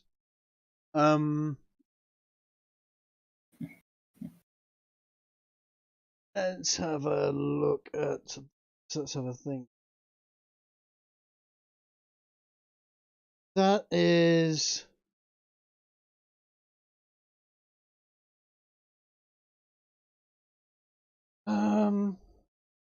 See the scale on this one. Quite a long way. That route is going to be about 1.5 miles.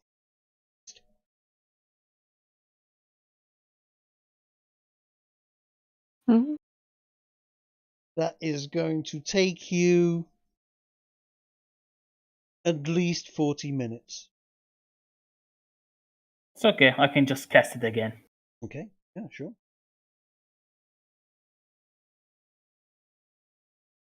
So roll me a disguise and roll me a stealth check, and we'll see if anyone picks up on you and so on. There is an awful lot of whistling going off. Yeah, you look exactly like a British soldier. Yep, you are completely passing as a British soldier.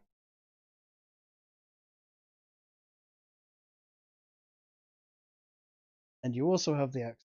Excellent.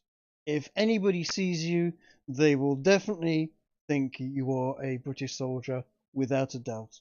That's if they see them in the first place. That's if they He see them literally have. in the first place. Yeah, he has 36 for stealth. Yep. There is an awful, as you're waking away, there is an awful lot of banging, clattering, noises, screams, flames, explosions, and generally all hell being let loose whilst you're doing that. Now I'm just going to roll a couple of dice just to sort of see which general direction this whole melee is going to be going.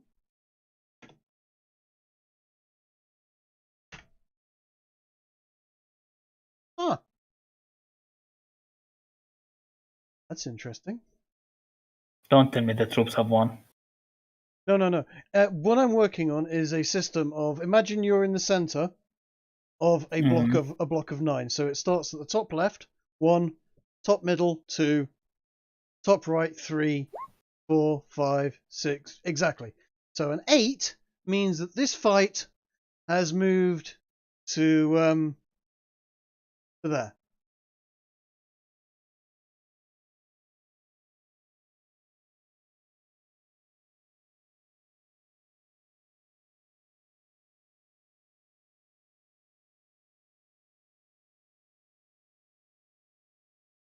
The tavern is now on fire. Any buildings in that area on the way down are on fire. There are bodies and just generally absolute freaking mayhem being strewn all over the place. When you get to where you are, in fact, I'm just going to move you back a square or two. When you get to there, you will notice that there is quite a lot of English still generally surrounding the area. The Inquisition is out with a number of clerics and paladins who are essentially holding up and getting ready for battle in this general area. Let me just roll a...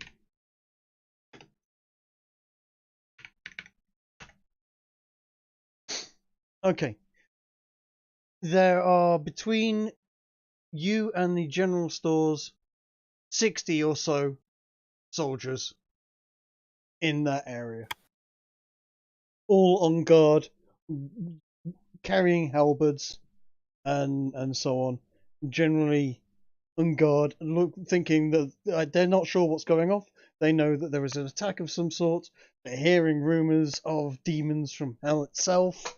Everyone's somewhat worried.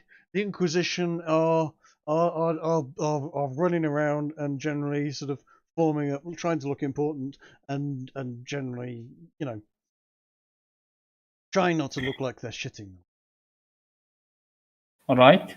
Do they pass the roll of 36 to spot us. They're not even aware you're there at this point.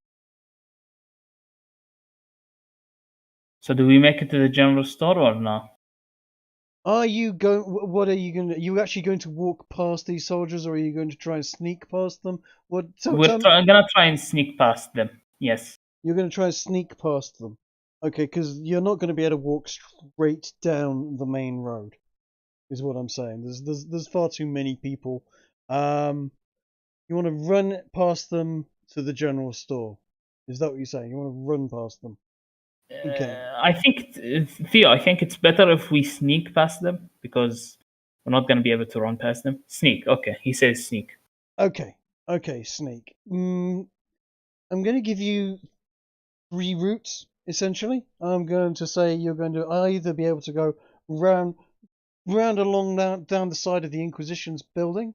You can go down the other side of the road trying to find some sort of cover, or you can go essentially down on the dock side and come in across the dock side along the riverbank.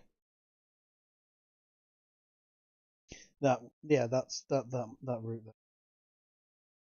Marking that. No, it's me. Okay. All right, so we go over here like this and like this, I think. Okay. And wait, Theo wants to say something. Go on then. What I'm going to ask you now is your general plans. I'm unless you're going to start.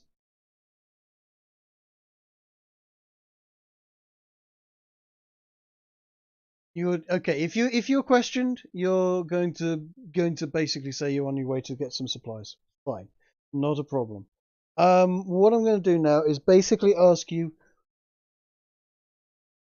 your plan, your route in, what you're going to say to people, which you just said there, and what do you want to accomplish inside if you should get inside.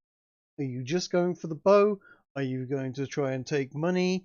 Are you going to set the place on fire?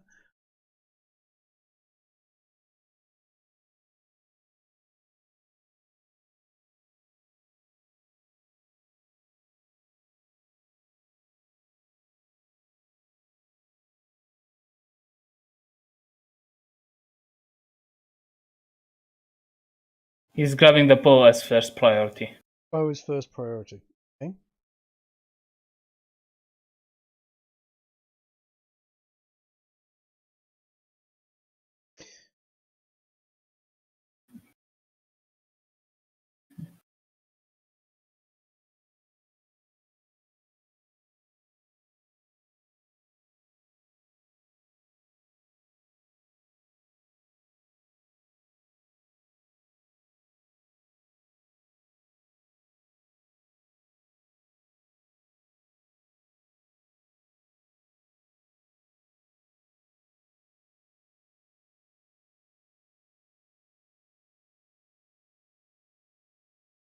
Innate swords, mate.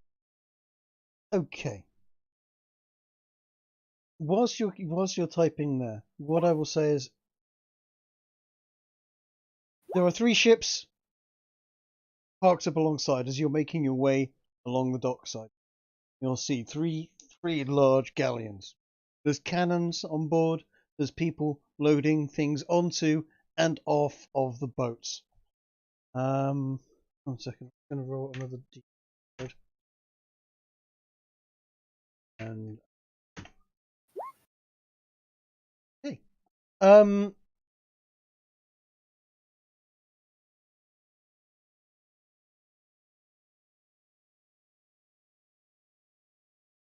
I want you to I'm going to suggest that Jenny is not going to be involved in this. In fact, you're going to turn around at this point and note that Jenny is not with you anymore.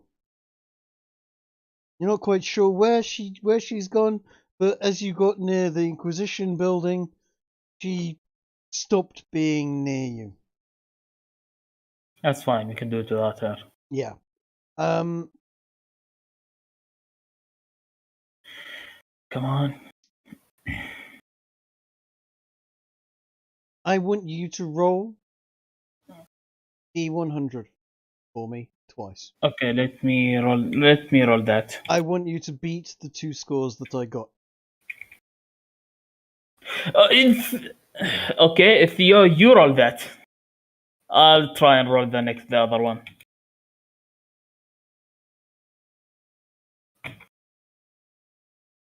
Jesus fuck. Okay. You are able to get into the stores. For the first 2 minutes of being in the stores, you are unable to find any gold or the bow. You're finding normal swords, normal weapons. You do find, however, some barrels that you kind of recognize. You have seen them before, but you can't quite place your finger on them. Roll me an insight check. Insight? Insight. For barrels? 4 barrels, that- yes. I'm not complaining. Okay. Okay. Fuck you, game. Theo, you recognize that you did see those before when you met Richard Hardwood, the guy before. That is the implication that I'm trying to make, yes. But you don't know what they are, you just know that you've seen barrels similar to that when you saw the organ gun being demonstrated. Would you like to take another 2 minutes to keep on rolling? And I'm going to just roll. Okay. Yeah, okay. I should have waited until you said yes, but okay. Yes, okay. That's your first roll. Find the bow. Take your second roll.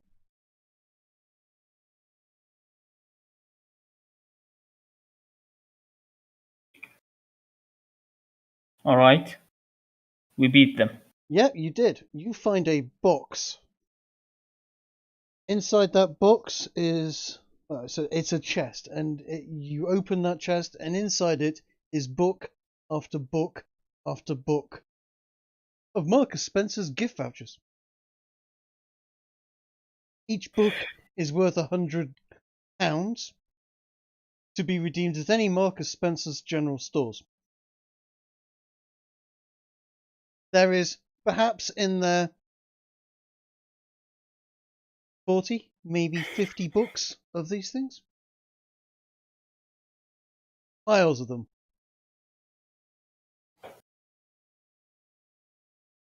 Do we find the bow?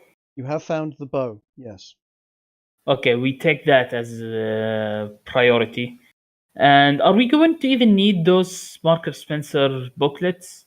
We're not going to be interacting with the British a lot. You can do with it whatever you like. You have found them. I'll leave it up to you, Theo. Bear in mind, I said, what did I say? In fact, let me, 40 of them. You've found 40 books. Yeah.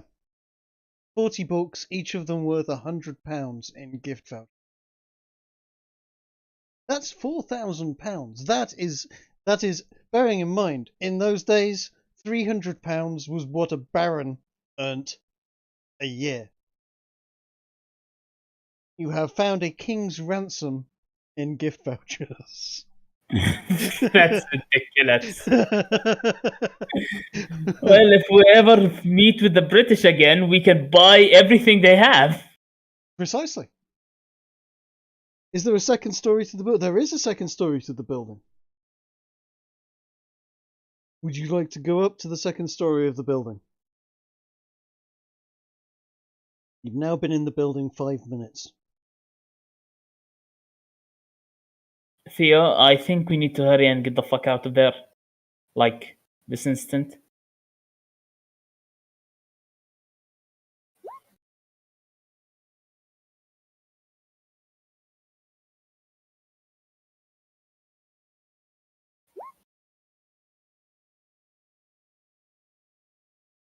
You want to go up to the second story of the building, and okay, right.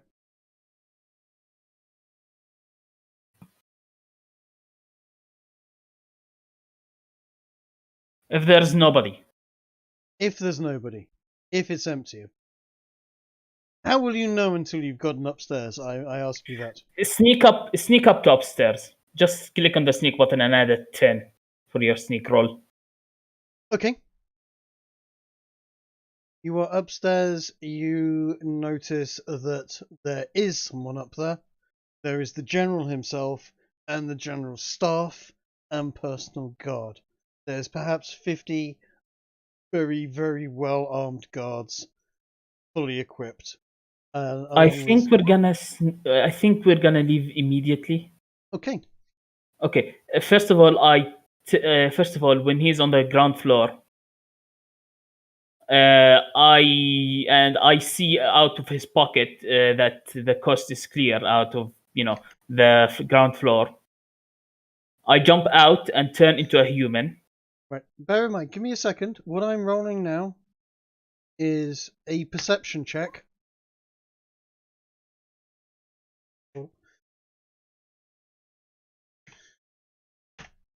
There we go. Okay, right. They've rolled 24 on perception. I want you to beat that with your sneak, which you are going to be able to because your sneak is retardedly good. Yes. Plus Okay. 2, plus 10. Fuck Okay. yes. You do not get noticed. You manage to get out of there without making a sound. On your way out, you do once again see the barrels that are there. You notice. Just roll me a perception check. Can I roll? Mm-hmm. Finally, some good fucking rolls. You do notice it says explosive written across those barrels. Okay, I turn into a human out of them, and I tell him I have a really sneaky idea. Come on. I can cast it from outside the building. I can blow up this whole fucking place, and then we can get the fuck out.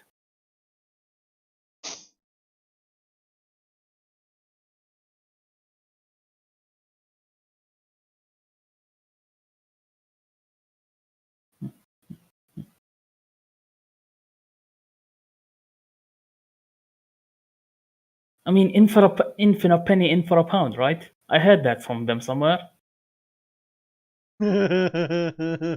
Okay, right.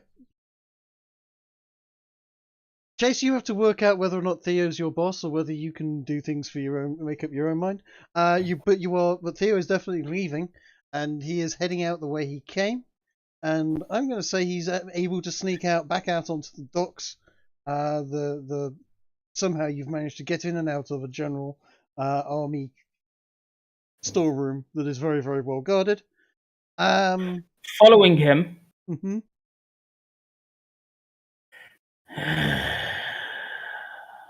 I upcast. No, as a human, I tell him, listen, we need to do this. We're not going to get any other chance, and they're going to follow us if we don't do this. Mm-hmm.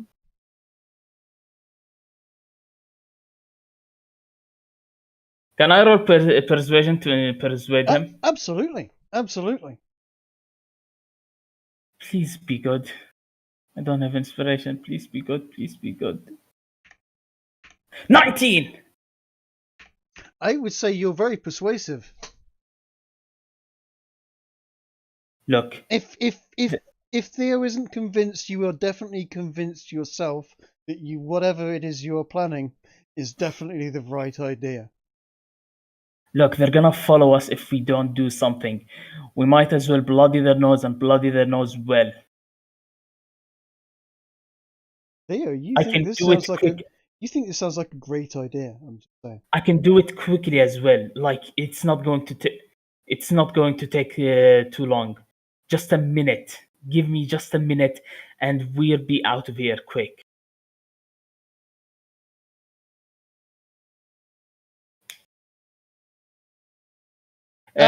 You should roll a wisdom check. Yeah.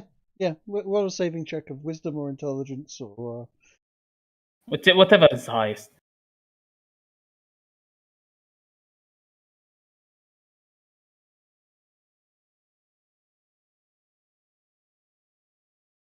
It doesn't beat the 19.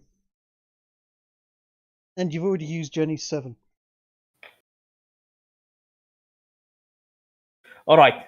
I still underneath the pass without trace. I open it up. I open up one of the barrels and leak out some of the gunpowder outside of it, sort of like a trail leading towards it. Mm-hmm. I pass out of the building.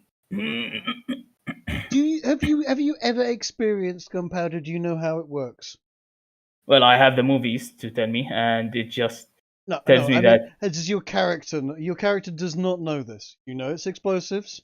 Shit! I'm going to let you set fire to the building. No problem at all. I'm not going to let you pull a I know how to make a fuse, because I'll tell you now. Okay, fair enough. I didn't say no. All right, experienced bomb makers blow their hands off all the time. I didn't say no. Don't worry. All right, cool. all right.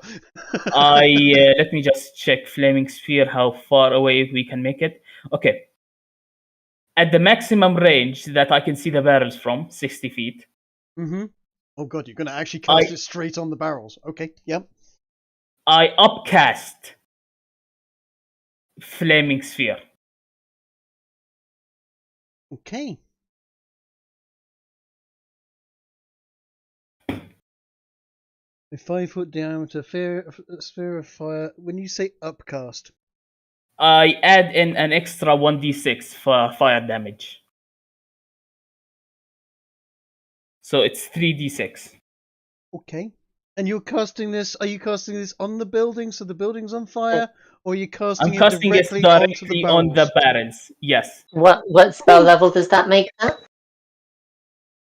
How far away are you from these barrels? 60 feet. 60 feet.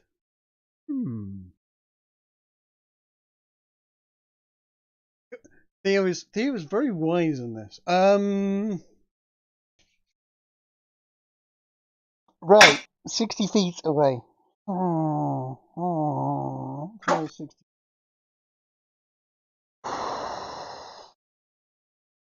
And as soon as the barrels catch on fire, I cast again pass without trace. Trust me.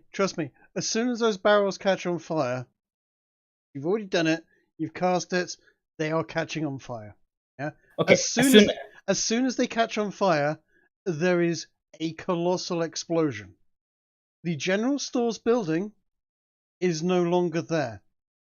The Inquisition building has got a bleeding great hole in the side of it. There is going to be... What about the demons?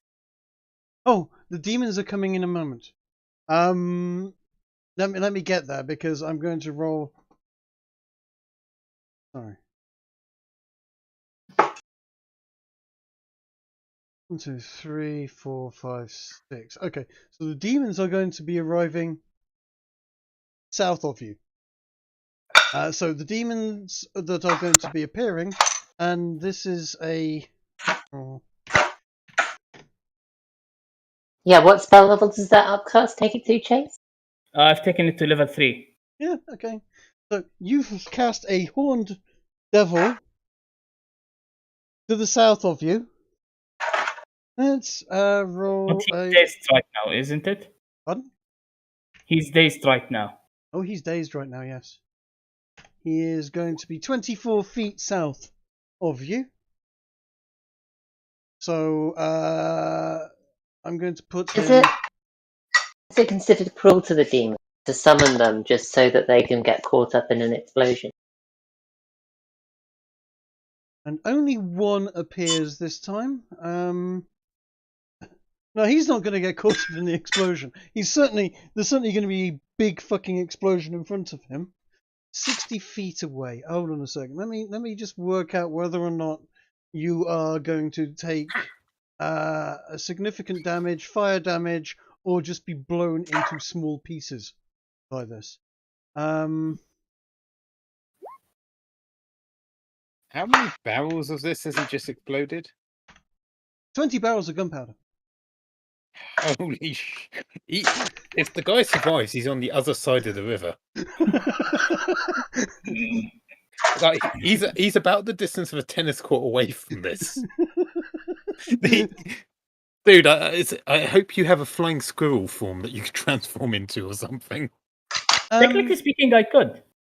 In fact, You might need it in a moment.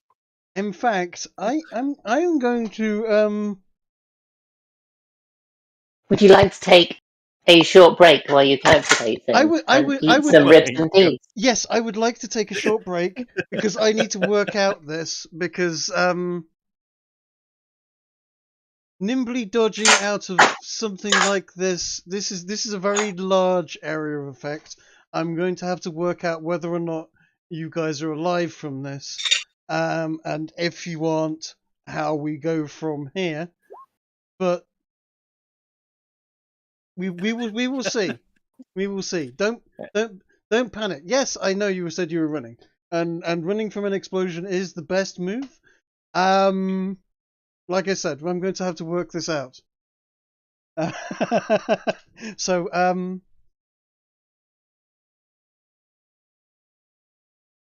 Let me go to the bathroom and take a piss. cool. I'm going to work this one out because this is big. And I've also got to work out whether or not you've taken the ships out with them and the powder stores on board them as well. Oh dear. Oh dear.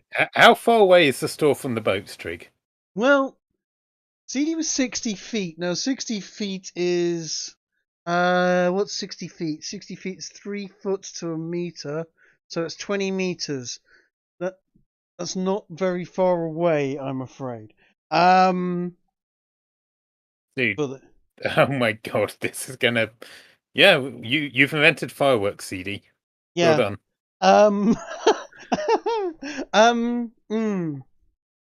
I mean, it's going to be raining like Marks and Spencer's vouchers over this town for next week.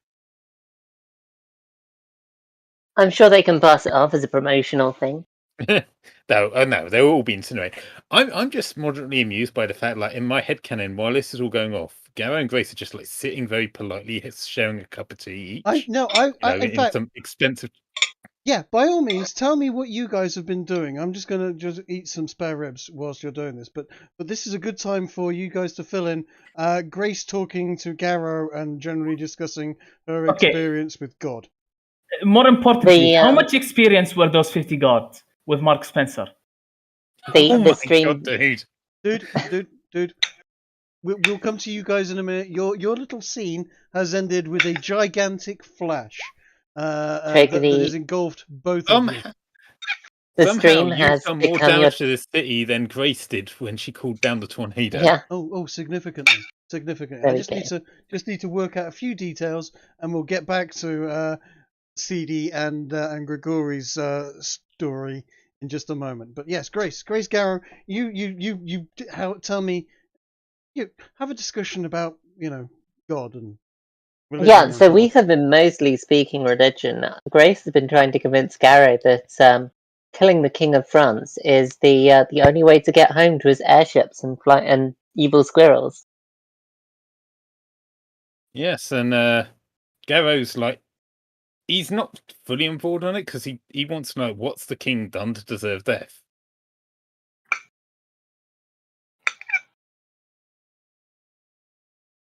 However, there's also the question is, did all the French women overhear this conversation? Or did we have the wherewithal to not do it in front of them? You tell me. Well, I didn't know what she was going to say till she said it, so it's up to her. Yeah, you tell me. This is okay. We would be speaking in English, not French, of course. But so that's unlikely they would be able to understand. That said, if they could, they probably wouldn't. If one or two might understand, but whatever. I mean, is Jack around? Jacques is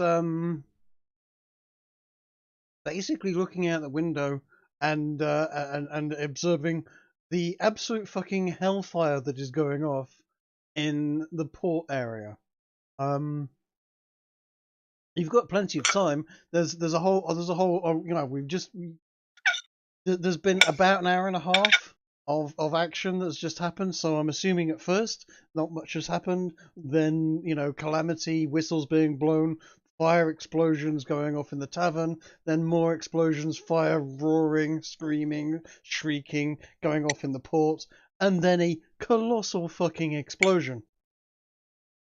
I suppose we'd start the conversation with, as Kiki said, Grace explaining her encounter and what happened, and Gary just asking like how that's affected her view on her her holy mission.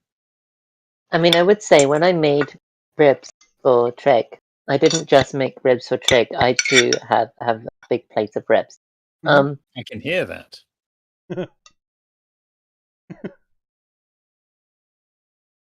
So,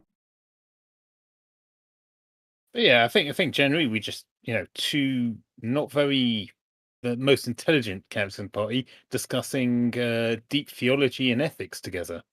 Yeah. It In goes fact- about as well as you can expect. In fact, you know what? Let's make some joint intelligence rolls. okay. Now, what I would also say is, Grace, are you going to be telling Garrow all about the god himself that you've met? What he looks like, what he seems to represent, etc.? I mean, If she I'll tell mentions him. if she I'll tell him mentions the he will ask. details, but I won't go into like the specifics. For that, he'd have to meet God himself. Okay. Right, Let's do some combined intelligence checks to see just how.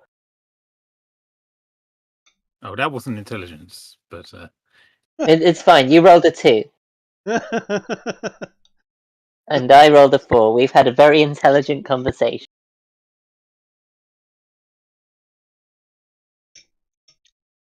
but yes, as far as religion goes, I have no frame of reference, so I can't doubt you in that regard.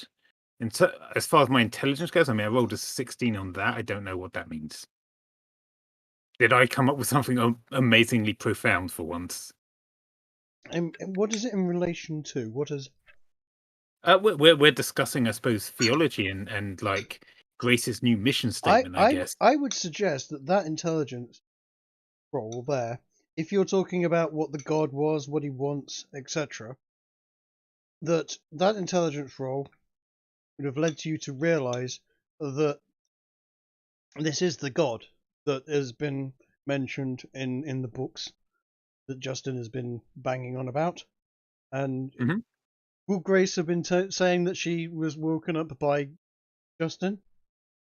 I mean, it's not too much. Well, yeah, because I was explaining about the our route back, but it's not too much of a stretch to work out that it's the same god from the books, since yeah, I will have been reading from the book.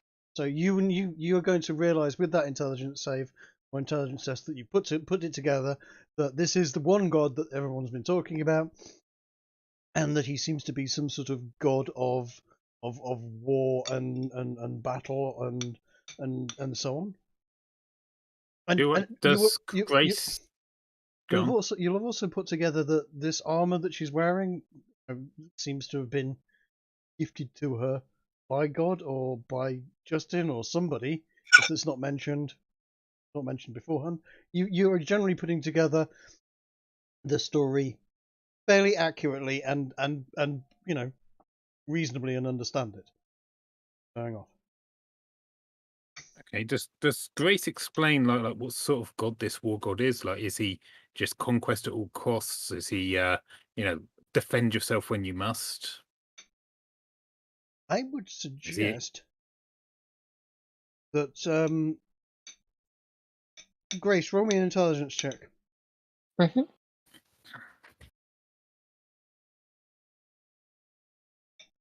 Yeah, you might go, oh, if only we could read this book. All right, well, I suppose Garrow will offer if she does. Grace have a copy of the book? I do, yeah. If not, Garrow will give her his.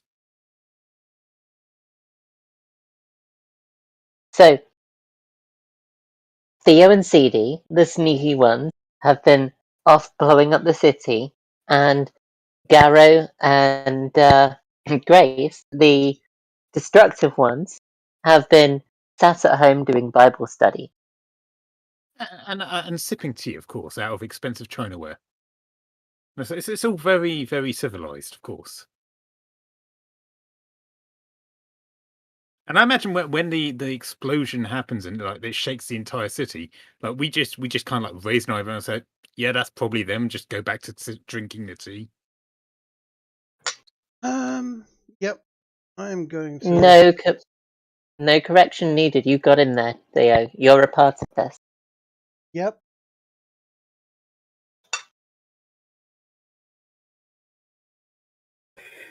I just committed an act of terrorism. I'm happy. I could die in peace now. Okay. Well, you very well might have. What was I saying? Yeah, so the only other thing I suppose we'll discuss is what Garrow's current plan is to try and see these defenseless people to safety. Does that align with Grace's plan? You want to get these girls to Paris. Yeah. That is their destiny. Grace also wants to get to Paris. So to a certain degree, certainly destinations would align. Yeah. And as far as killing the Dauphin, I'm sure she can convince us on the road why that needs to happen. But Garrow's opinion of religious characters is at the moment generally they all just seem to be killing innocents just for no real reason, and that's a bit. Welcome to religion. That doesn't mean it's right, though.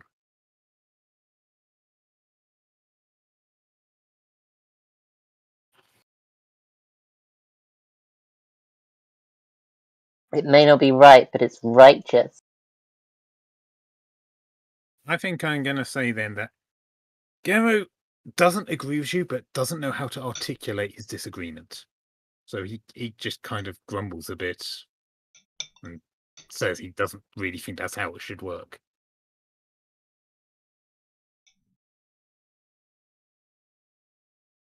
Anyway, I don't know if there's any other things we need to cover.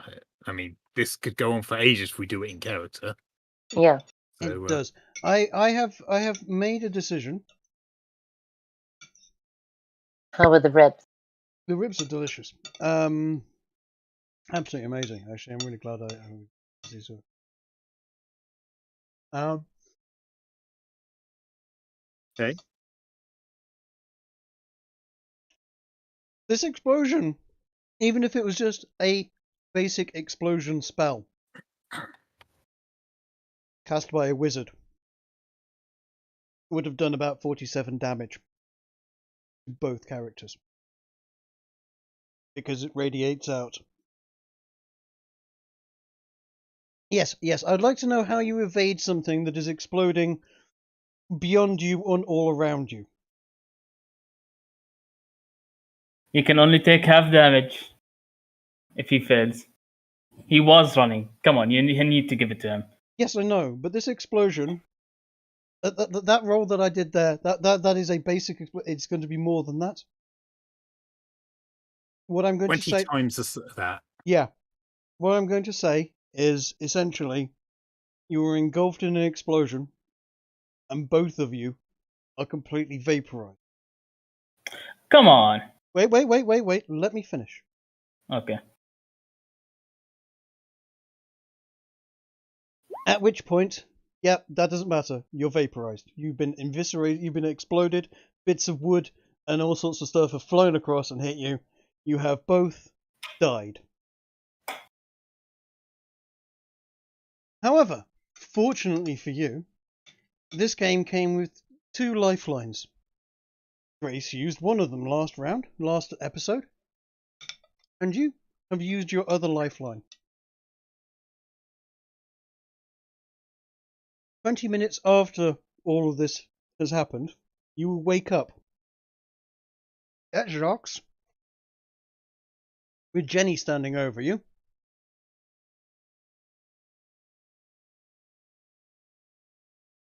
Having resurrected both of you.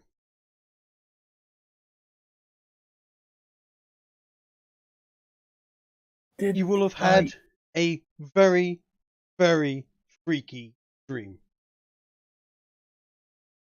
Did I get him? You get... Doesn't matter who him is, he got all of them. He's... Would I be right in saying, Trig, that they've basically blown up a quarter of the city? Right, if you look on the map, you see where the ship landing was? That's gone. Yes. The general stores, that's gone. The Inquisition building, that's gone.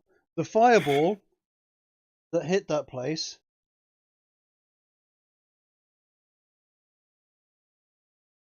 was around about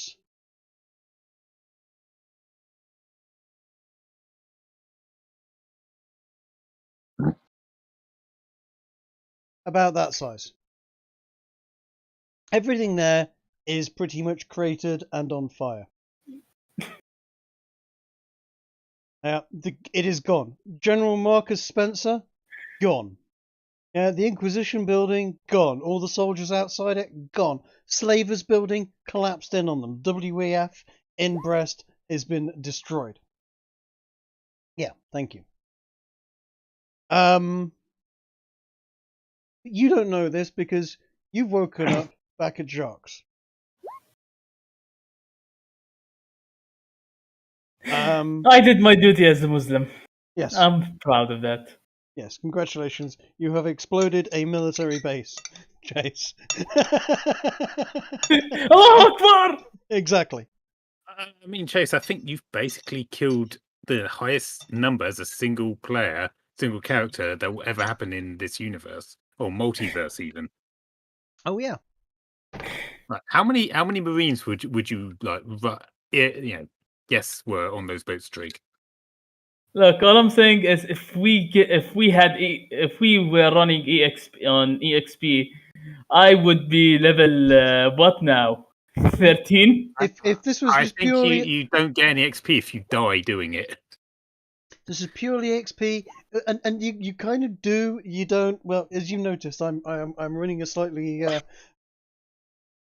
on acid or on PCP type of campaign, and yeah, you are kind of getting XP, but not.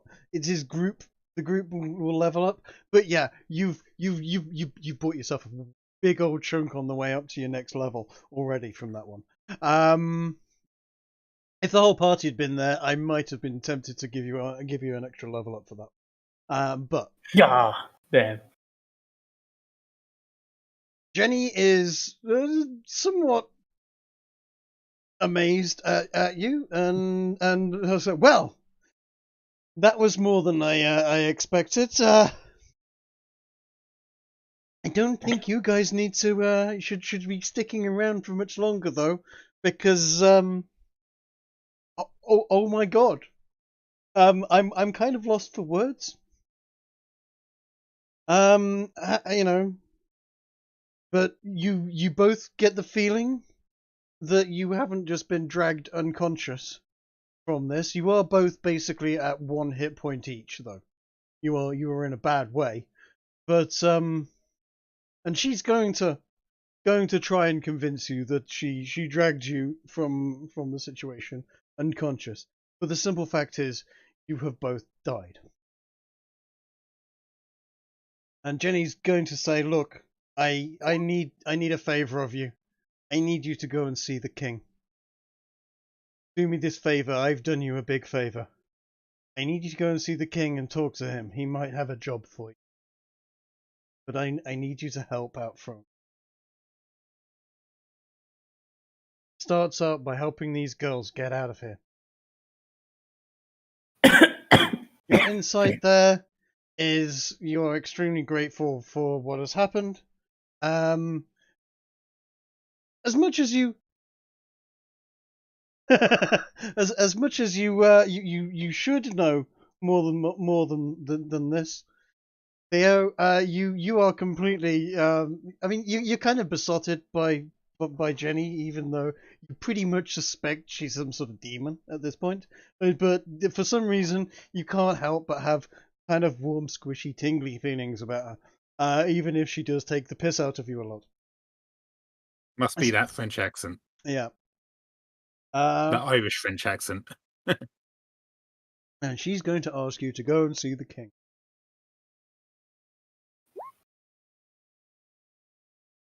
She's also going to put in both of your hands a small bead and go, "This is from me. I can't give you any more help. I've helped you enough as it is. Use this when the time is right." Both CD and Theo, put into your backpack, your thing, that you have one bead from Jenny. And in fact, Garrow, you also Yes? get a bead from Jenny.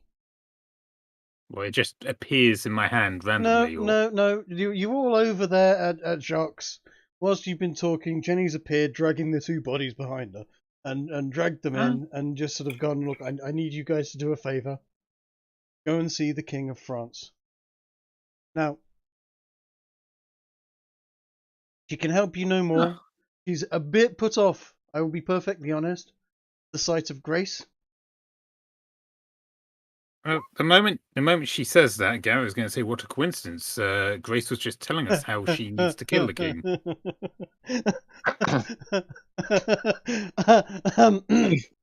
No, I'm afraid you didn't get the bow. The bow was destroyed in the blast.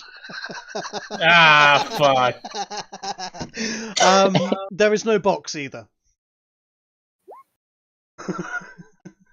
Yeah, that's fair.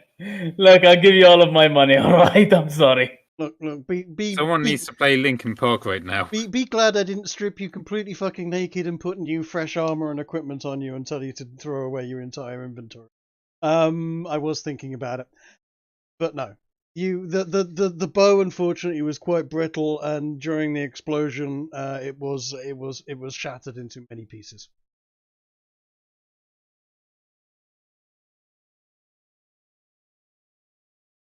But did you kill everyone? Would anybody like to? He's already on. He's on one hit point. Non-lethal explosion. He's on 1 hit point. You do 6 damage to him. He is. I'm knocked unconscious. You're knocked unconscious. After that exchange, Garrett's just going to ask Theo, "So, mission successful?"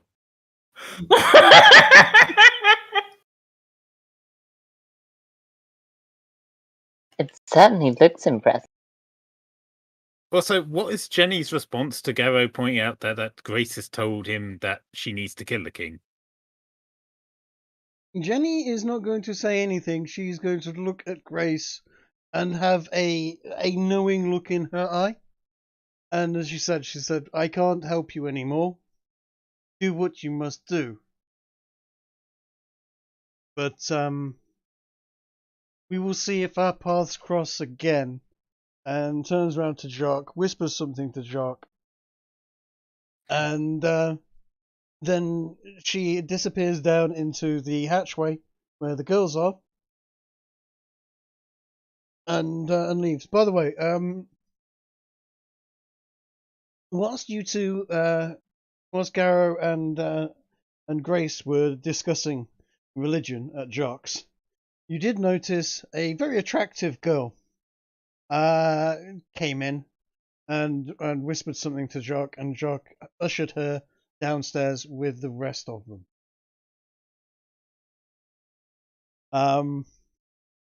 Does she look familiar? No, just very attractive. Very, very attractive, that particular. Now, Jenny has buggered off. Garrow, Chase, and Theo have a bead from her that you'll use when the time is right, and that is all you know.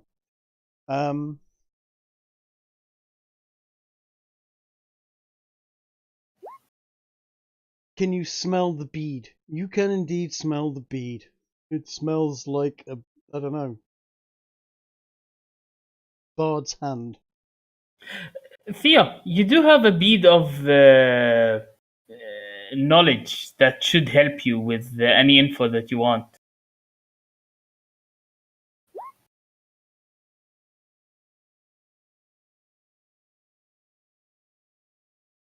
The bead the gunner has. Yes, that. Yeah. Wait, the gunner has it? Fuck! I thought you Yeah. had it. Is anybody going to take a look outside to try and observe what the hell is going off, or are you just going to hide at Jux until nightfall at this point? I'll take a look outside. I want to admire the carnage a little. Why not? Well, do we know? Like, have these guys told us what happened? I mean, you heard an explosion that probably shattered windows in the house and would have shaken the entire place. All the medieval car alarms are going off. Yeah. Yeah, all the horse Yeah, alarms. sure. Let's have a look. Why don't we, Grace? You know, see what what terror these guys do when we're not there to keep them in check. I do like give the idea Theo a sidelong that- glance, like you were supposed to be the sensible one. Okay. I do like the idea that all the horses are just looking up in the air and screeching like sirens. That's exactly what I was thinking as well. Right. Yeah. So, yeah, I guess is there like a balcony on this building that we can go up to and look out? You can the certainly river? go up to a window and have a look out, or stick your head out the door and see what's going off. You wouldn't be the only person. Well, 'cause once you look out the window, you see that there are a fair few people out looking around and what's going off, and you can make out that there is, for the second time in this day, a very large pillar of fire coming from the docks. This time, a lot bigger than the one earlier in the day. The screaming and screeching and shouting seems to have settled down a little bit. It is half an hour since the explosion. But where you saw before orderly ranks of British soldiers, there is a generally milling around of stuff. But you're not hearing the screams and the cries for help and all of the other whatnot that you were hearing before. And I think it is safe to say that whatever was going off demonically seems to have died down a little. And now there is just generally people running around trying to, work out what was happening. You also just roll me a perception check. Sure. So I'm not unconscious. I can't roll. you are indeed. Yeah, Well- I am actually kind of enjoying what's going on here. It's like we're all just casually watching out the window while you're lying unconscious, like drooling on the floor. Theo, you notice that there's a lot of smoke, and you're generally not feeling very good about the whole thing. You're feeling kind of woozy, and you really wish Grace would actually give you a heal of some sort. But Garrow, you do notice that where there were 3 ships at harbour next to a general stores, there is no general stores, and those ships apparently must have sailed off, but they seem to have left behind an awful lot of little bits of wood all over the river. Now, is it like raining down splinters of wood just all over the city? It pretty much was for a few minutes afterwards, but yeah, essentially the river is covered in breadcrumbs of bits of ship. You really have essentially dropped a colossal bomb on the center of the town. I'd like This to point is me really going out on a limb here, but may I roll a perception roll to see if any of the debris near me is slightly round shape and a fist sized? Sure. Anyone wants to give me advantage on that? I'll tell you now. Anything that was metal is now confetti and twisted and broken. I'm terribly sorry. Do not expect to be getting intact goods out of those ships, I'm afraid. Hold on, look. There was a chance I got a natural 20. That's what I'm saying. Yes. It's raining bucklers. Look, you got a bead. Be happy with it. Yeah, speaking of, Does this like just a standard like bead with a hole through it for putting on a chain and all that sort of thing, or is it just I like a think that marble? it's basically a marble.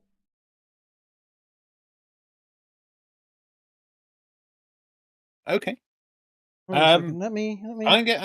I'm gonna turn to Grace and say, Grace, how does one use a marble? Would you know? Why, you flick it, it's another marble, do you not? It's hold on. Let me. I suppose so. It weighs about an ounce. It is a black sphere, and it is about 3/4 of an inch in diameter.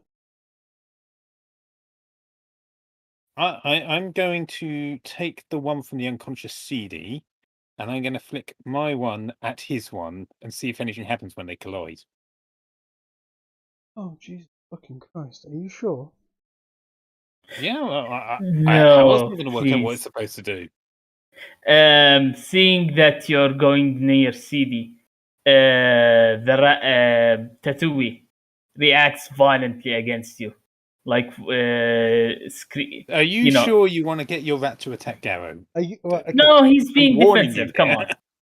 I am warning you. Just be careful if Tatooine attacks Garrow. Remember what happened the first time they met.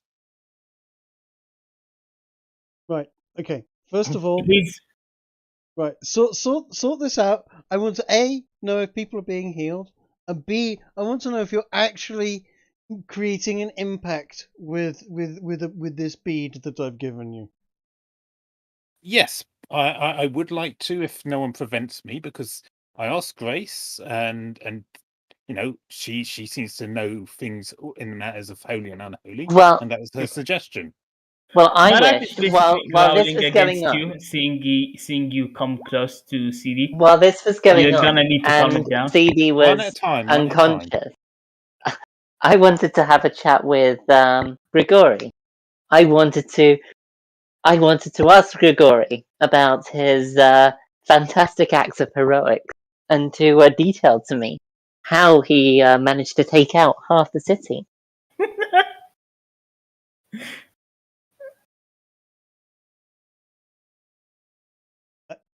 I mean, And why? while he explains, I will offer him healing via lay on hand.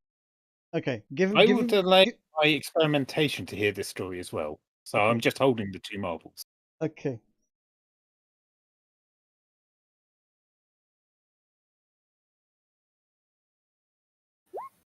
How much do you want? Like 20? Yeah, have 20. Okay, so he's got 20.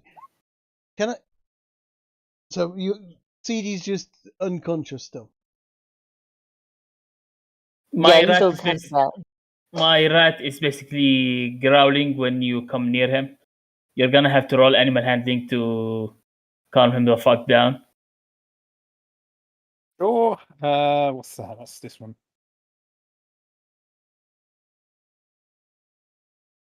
Let me Does just check. 15 calm him down? Fuck. Got to explode the goddamn rat. He wasn't on me, so shut the fuck up. Where was he? Presumably here he with you. ejects. Yeah, I suppose presumably you probably would have left him behind. Yeah, he ejector seats when he transforms. Remember? Yes. He doesn't. Okay, he calms the fuck down. Still wary of you, but he allows you to do whatever the fuck you want to do. Okay, I'll pat the rat on the head. So don't worry, I'm not going to hurt him. We're just doing a little experiment with these marbles. But I'm going to wait till after Theo has told Grace the story, because Garrow wants to hear the story as well. So, considering Theo can't talk and is typing, can I suggest that he regales you with the story of what has just happened in quite graphic detail without him having to type it all out, Portia? Sure. Yes. All right. In which case, I'm going to find a stone floor, and I'm going to set one of the marbles down on the floor. Okay. As you know, we'd play marbles as kids back in the day when we were young. I'll go to the other side of the room, and I'll flick my marble along the floor at that marble. Flick it. Yeah. Flick it hard. Is it taking any sort of actual force? How hard you About the how you remember? All right, you remember they had that marble game in Squid Game, Trig? Yeah. It's basically like that game. I am going to roll a D2. Okay. If you get a 2, it will activate. If it rolls if it rolls 1, it will not activate. Okay.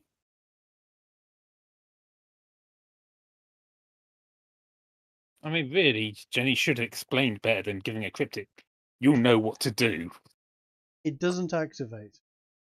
Okay. Oh, thank God. Does it activate when it collides with the other marble, or should I roll something for accuracy? Like, do I actually hit the other marble with it? Yeah, see if it hit it or not. You've not thrown it hard enough for a particular occasion. Okay. So they click together, I guess, and nothing happens. I'm like, Yep. Yep. Looks like we got 2 faulty ones, guys. Faulty. What about Child's your game, one, isn't it? Theo? What about your one, Theo? I hold up my hand to him. Let me try yours.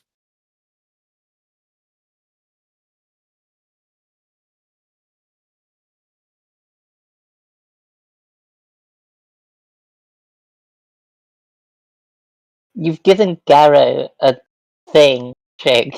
You're expecting And you not didn't to play explain with what it. it did. You made it really cryptic.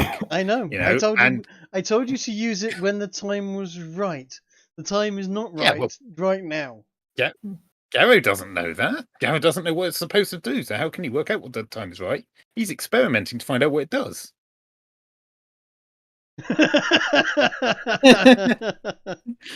So, Theo, are you going to let him have your mob and see if he can get your one working? Because these two are clearly broken.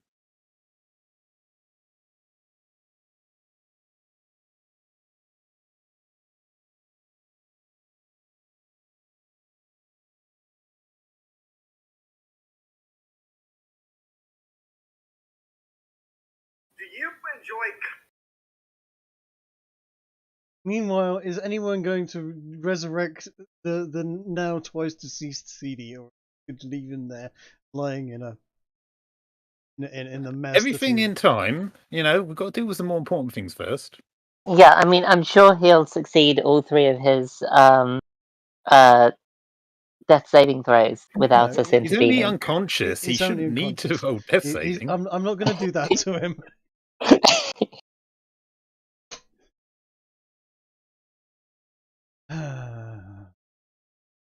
Let me roll one anyway. Don't, just in case you fail. Yeah, I will count Oh, it. I'm gonna get a natural one. Oh well, that's I understand that, Theo. You don't need to do that. I'll do the experiment for you. You know, we do need to know what these things do, so we know when the time would be right to use them. Oh, what do you mean I'm not getting it?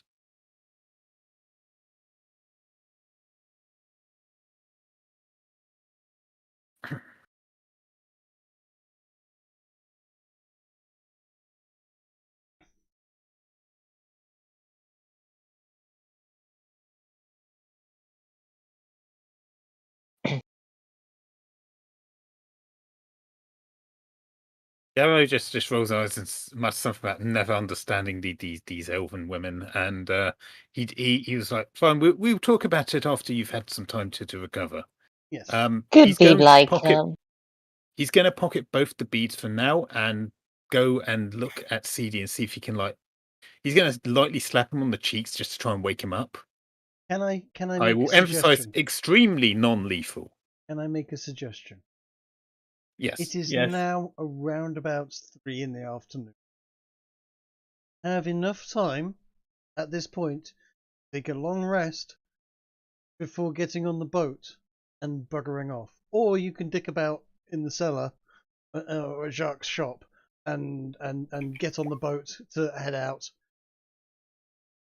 Yeah, because it takes about 8 hours, so it's about 3 in the afternoon. Yeah. No. They are heading out at night. Theo, Grace got nuked at around about 11 o'clock in the morning. Yeah, she met you guys back at 12 o'clock, and you've been doing this during the middle of the day. You have blown up the city twice in one day, and 3 out of the 4 party have died in the process today. Honestly, the thing I'm most surprised about is Garrow has neither been involved in any shenanigans nor has died. Like, Yes. of all the characters, he's the one I thought would do the most damage and or die. You have now, what is it, 3? So 4, 5, 6, 7, 8, 9, 10, 11 o'clock. If you're nice to Jacques, you can get a long rest in, which was 8 hours. Sure. We'll keep watch. I'm sure take turns, get our rest in, and I think we'll skip ahead unless anyone has a problem with that. Yeah, sounds good.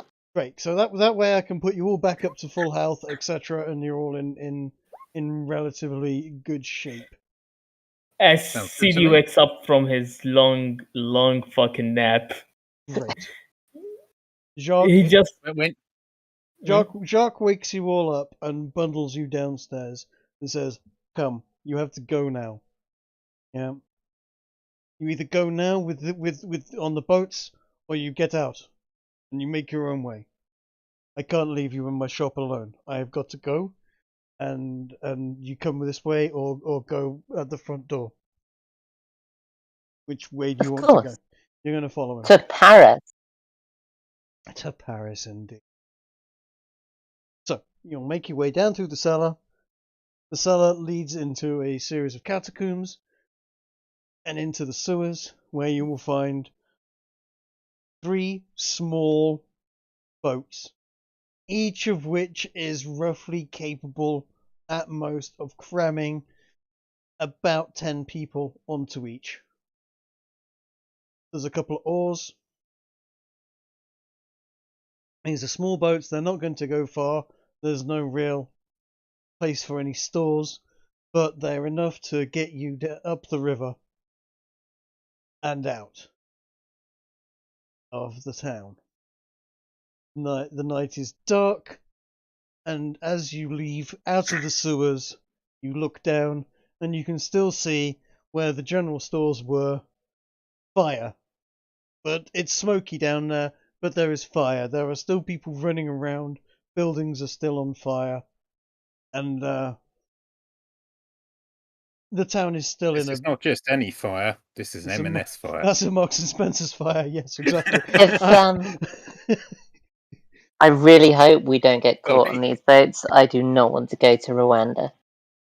Precisely. Well, you're going in the wrong direction. You're heading into France. No.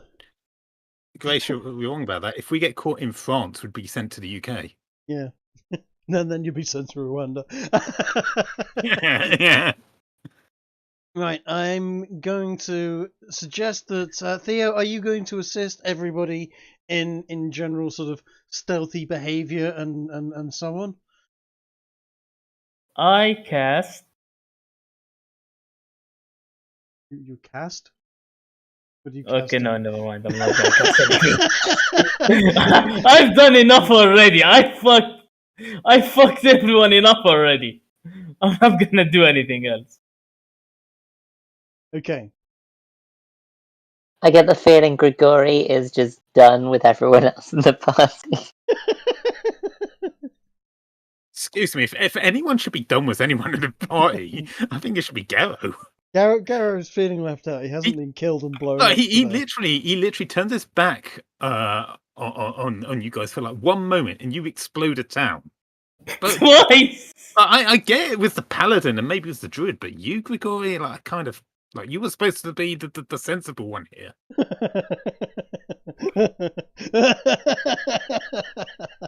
He did nothing. I said nothing.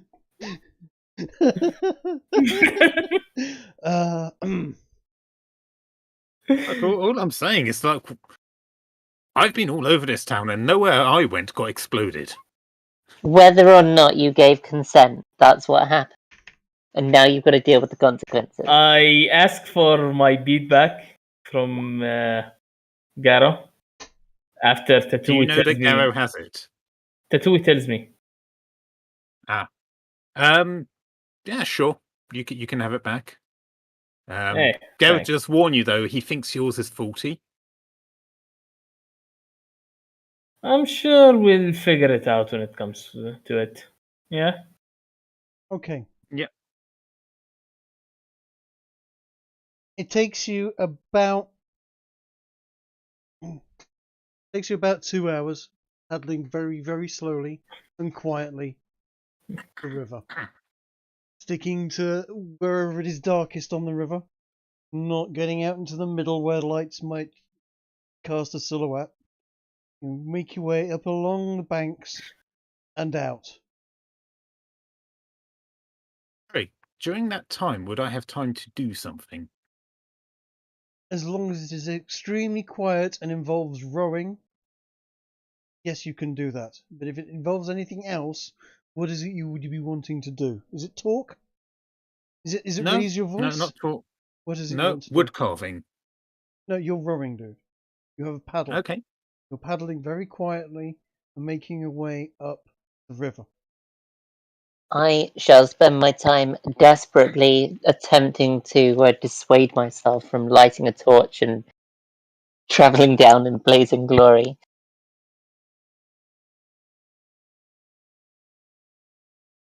Roll an intelligence test, if that's your. Oh no, really? You mentioned it. Okay, if you'd rolled under 5, I would have said you'd lit a torch. But no, you didn't. That would have been a remarkably dumb move, and you know that you're doing stealthy stuff. You get to about here. You can see that. Just above. I'm not seeing where you're just. Oh, over there. Yeah, over there. When Jacques basically pulls the boats up to the bank and ushers everybody off, and you get off into the essentially not quite woodland, but generally sort of not wilderness. It's actually farming sort of area. It's green, pastures, grass, few trees, bit of bushes. You know, generally sort of European countryside, just north of the town. Don't know what you're pinging there for. No, not there. Up there. There you go. That's where you are.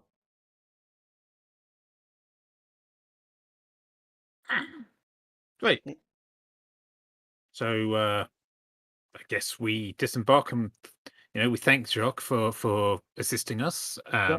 Does he give us like a map or anything for where we need to go next? Jacques is coming with you, and Great. he points on the map. Going, let's dig up your map.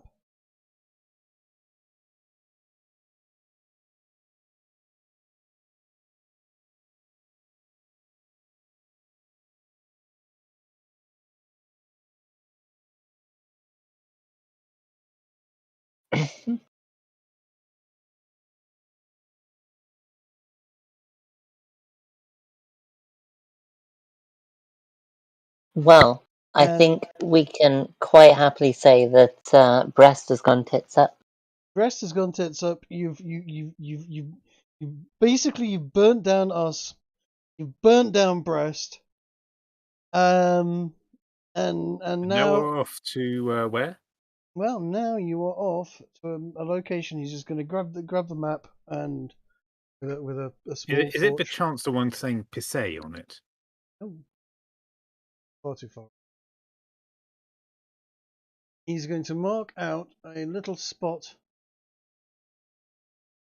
just to essentially a good day or two's travel. And he's going to say to you, he's going to go, you perhaps heard that there was a fort to the east here? And that is the first bastion French army around here. You can get there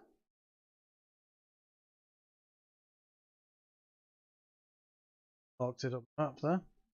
Cross. If you can get to this fort and speak to the commanding officer, this. He hands you a rolled up, sealed with wax envelope. Who does he hand it to? He's going to hand it to Theo Oh, God. because he's speaking in French and he's basically going to say to Theo that hand this to the commander there, and the commander will try and get you some troops and some people to get you to Paris. But I hear the English are trying to take the fort, so you have to hurry to get there. And he can get you out and get the women out, and can help you. If not, you are going to have to travel further in and find someone else. Go to the Villeneuve, Major Villeneuve. He will he should be able to help you. Tell him Jacques from Brest sent you. Show him the company you are keeping. He will try and help you. As I said, you're going to have to get to the fort, and well, God willing, the English will not have destroyed it by then, or whatever is happening. No, actually, you're now going to have to rescue the fort. You're going to have to save the fort. From the English attack.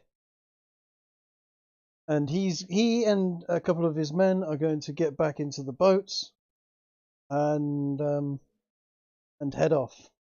Just before he heads off, he points over, and you notice that there is a cart and horse and a couple of extra horses. So basically 3 horses and a cart. 2 of the horses are to pull the cart, and there is a third horse that he is left with you. And the girls jump onto the cart. It's just about big enough for all of them to pile in there. And they pull whatever tarpaulin there is over them to try and cover themselves over.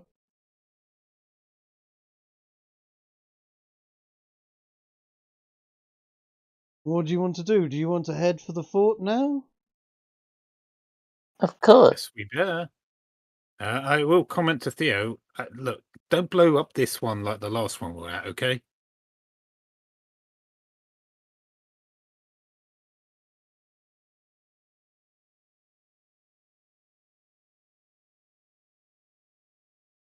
Okay, a couple of.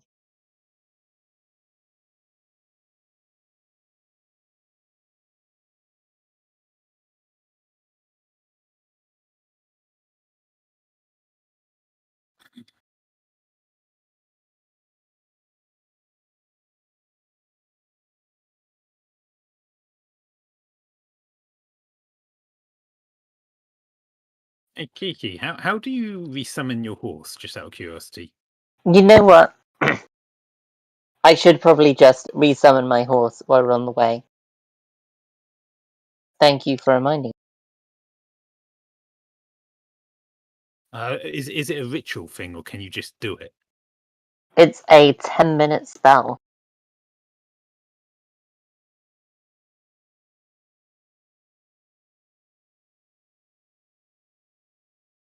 As you head along that evening, you meet no resistance. You are going to basically cover the distance relatively quietly and very comfortably. There is surprisingly fewer activity on the road than you would have expected. Considering this is supposed to be English-held territory, you would have expected to have seen more troops on the road, but surprisingly not. You get to a fort area, you can see, and you do see that there seems to be a large number of English forces there. So you skirt round the side, and I'm assuming you try and follow the map where he has marked a path, and find your way up to the back end, essentially, of the fort. I want you to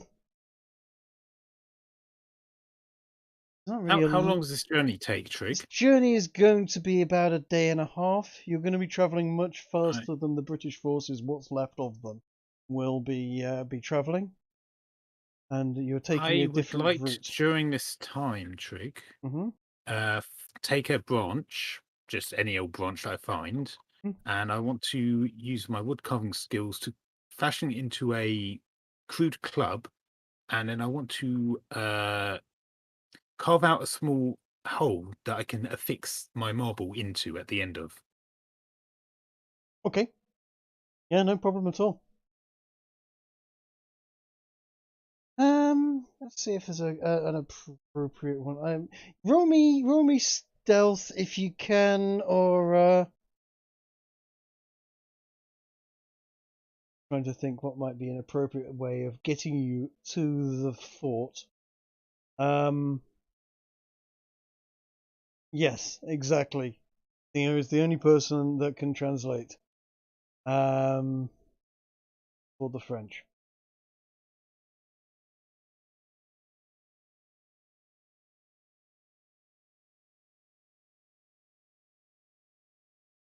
Let me have a think here.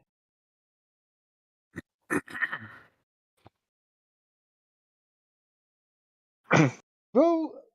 Anyone that's good at survival, roll a survival. Roll a stealth if you can, and a nature roll.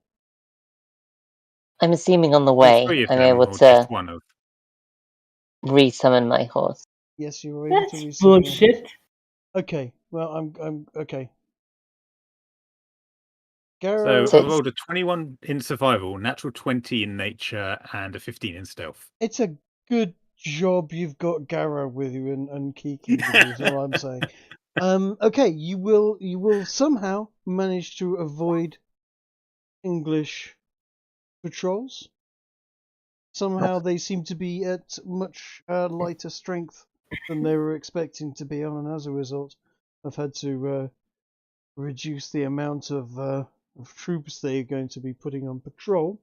You've avoided their camp and made your way through, and somehow made your way to the back of the fort. Theo, I'm going to make the assumption, as it takes you a while to type.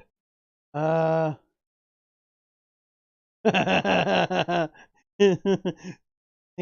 not.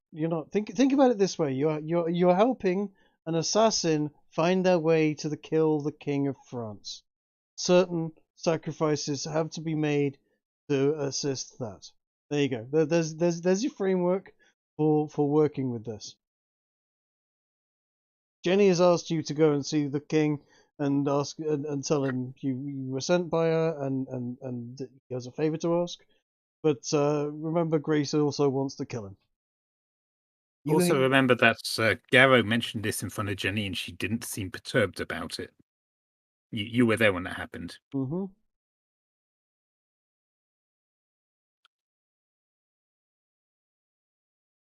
So, Theo, I'm assuming when you get to the when you do run into the French, and you are stopped by a French patrol outside the fort, you do your speaking in Elvish and you jabbering in weird weird French words and make yourself at home with your people. And on hearing that they are, yes, your people, garlic eating surrender monkeys, elves. Trig, when we meet up with the French soldiers, although Garrett doesn't speak the language, he's going to try and still explain that we kind of blew up half of a British city, and I'm going to use performance to try and get that message across. Go ahead. Bloody hell! A natural 1. That is a Can I have double natural advantage? 1. That is a double natural 1. I think you should get disadvantage for that. Yeah, probably. I think they're going to look at you with extreme suspicion, and essentially, in fact, Garrett, from now on, they are going to essentially think that you might be an English spy, a very Good bad lord. one, You but they are you going performed to treat you with extraordinary suspicion. And if it were not for the fact that you have a bunch of French women with you that you have brought to an army garrison, which they are overjoyed at. And are probably vouching for us. Did Yes. And Theo has shown them the scroll. Did Garrow attempt to perform interpretive dance to the French that was not in the form of mine? I think it was more finger puppets without the puppets. Yes. I was gonna say they only respect mine. Congratulations, Theo. Yes. 2 + 2 does indeed equal 4. I love this game. I absolutely love this game. Well, wait, just to check, are there 72 of them, Trig? No, and they are definitely not virgins. It's just, somebody blew up an entire city and themselves recently. That's my reward, yes. Yes, and died in the process. Right. So, I'm going to put a different map up for you all to see. I would like you to put your tokens on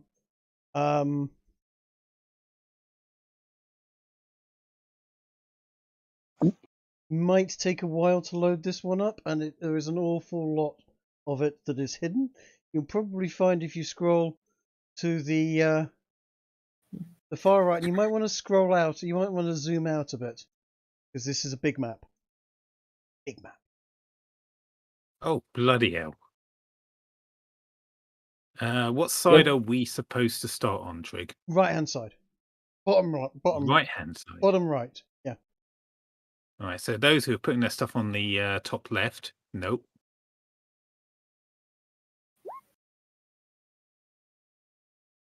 Okay.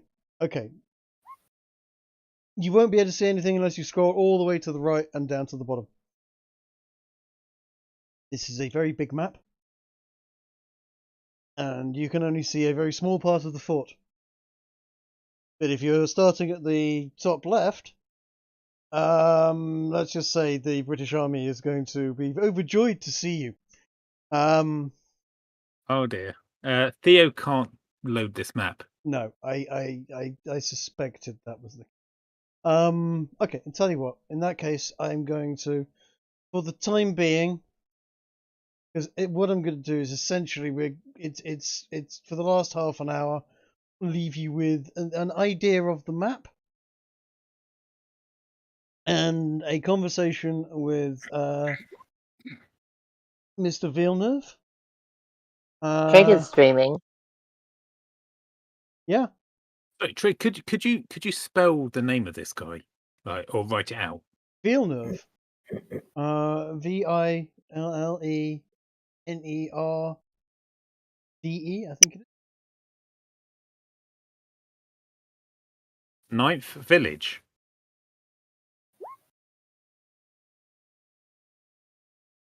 Am I translating that right? Not Nerf, Nerve. But yeah, essentially something like that. Okay. I got that because Gilles Villeneuve and Jacques Villeneuve and various other people with that name are very, very, very, prominent people in the racing stuff like that. I was just trying to work out if this was another pun. No, this is just me searching for a French name and coming up with racing drivers. Right, you get there. Thankfully, to Theo being able to hand over a scroll of essentially safe passage and so on, the commander lets you into the camp, and you see before you basically it is a 5-sided, if you will, fort, roughly pentagon shape fort, filled with French people. Each one of those soldiers you see on that map is 10 men.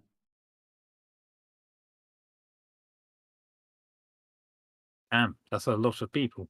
That is a Trick, lot of people. Before you go any further describing this, I just want to get this out of the way before it's too late. Can I make a perception roll to see if that one woman that you pointed out looked quite a bit different from all the others, if she's still with us and where she has gone? Sure. Yeah, you have noticed. You've been keeping an eye on her, and rightly so. She had a cracking rack on her and was surprisingly attractive.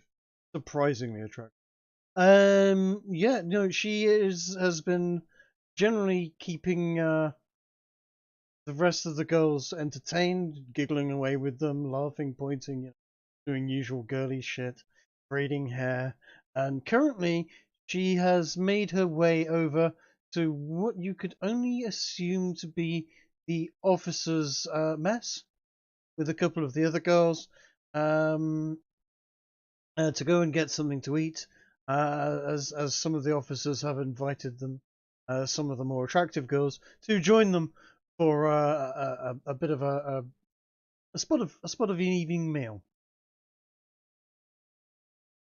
Okay. I will keep that in mind for later. By all means, go ahead. Right, Kiki is I doing think divine Kiki's sense. doing something. Mm-hmm. Right, okay. Now what can I say? I mean, you're in a French camp, so there is a certain amount of evil all around you. Do you notice there is anything in particular evil anywhere? Yeah, you might have spotted. You might get a sense that there's some evil in the officer's mess area. Is it cheese? There's definitely cheese in there, yes.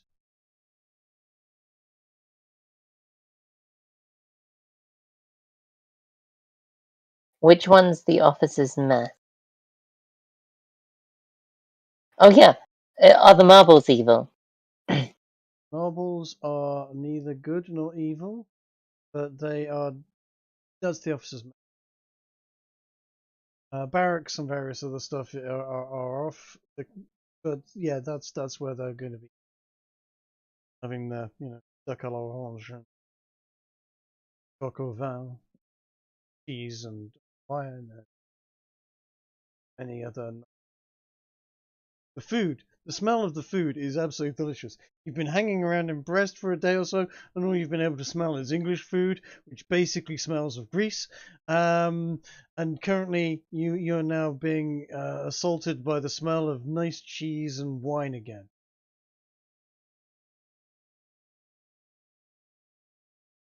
Yeah, you know what? Gilles Villeneuve, we'll call him Gilles Villeneuve just because, I actually kind of like Gilles Villeneuve. Of course.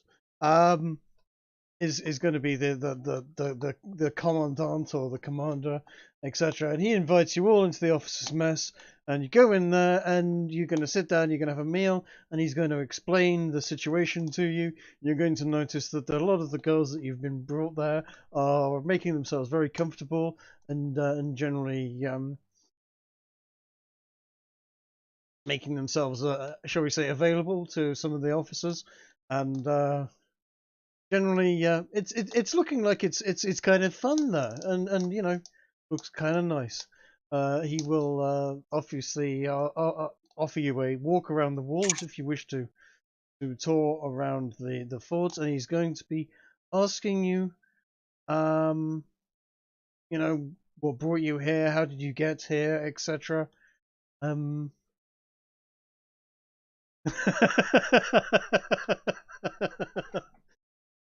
Presumably, this is all in French. This is all in French, and only Theo really can understand what's going on.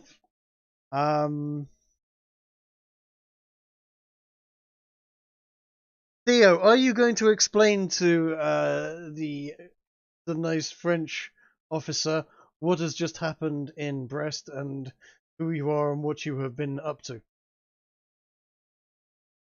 Or are you just going to be happy to be known as local pimps?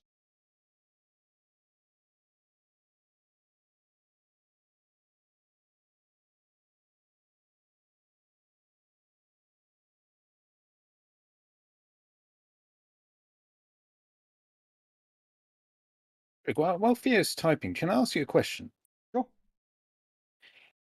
Is Francois able? He obviously understands both English and French. Is he able to? Because I know he can talk just to me. Is he able to translate what's going on around me so I know what's going on? Yes, he is able to translate going off to you, speak to you into your head.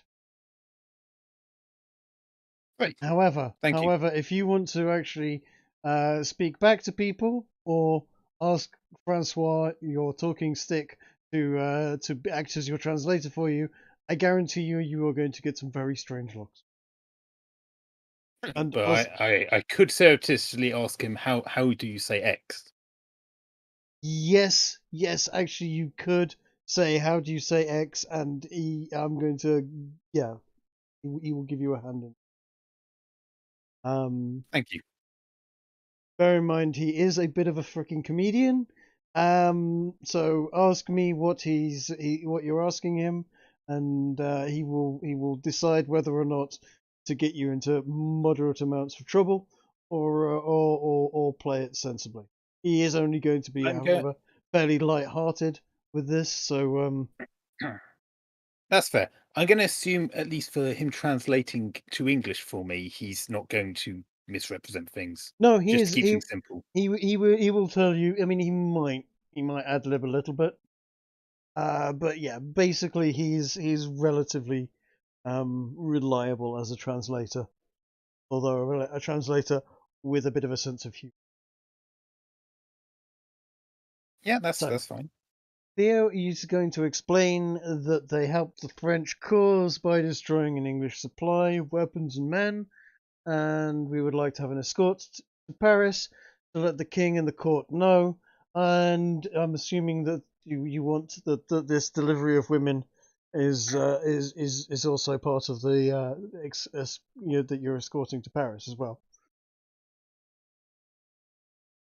because that was Yes. the mission. Yes. Okay. I'd like to ask Francois to give me how to say we are charged with defending these women and seeing them safely home. Okay.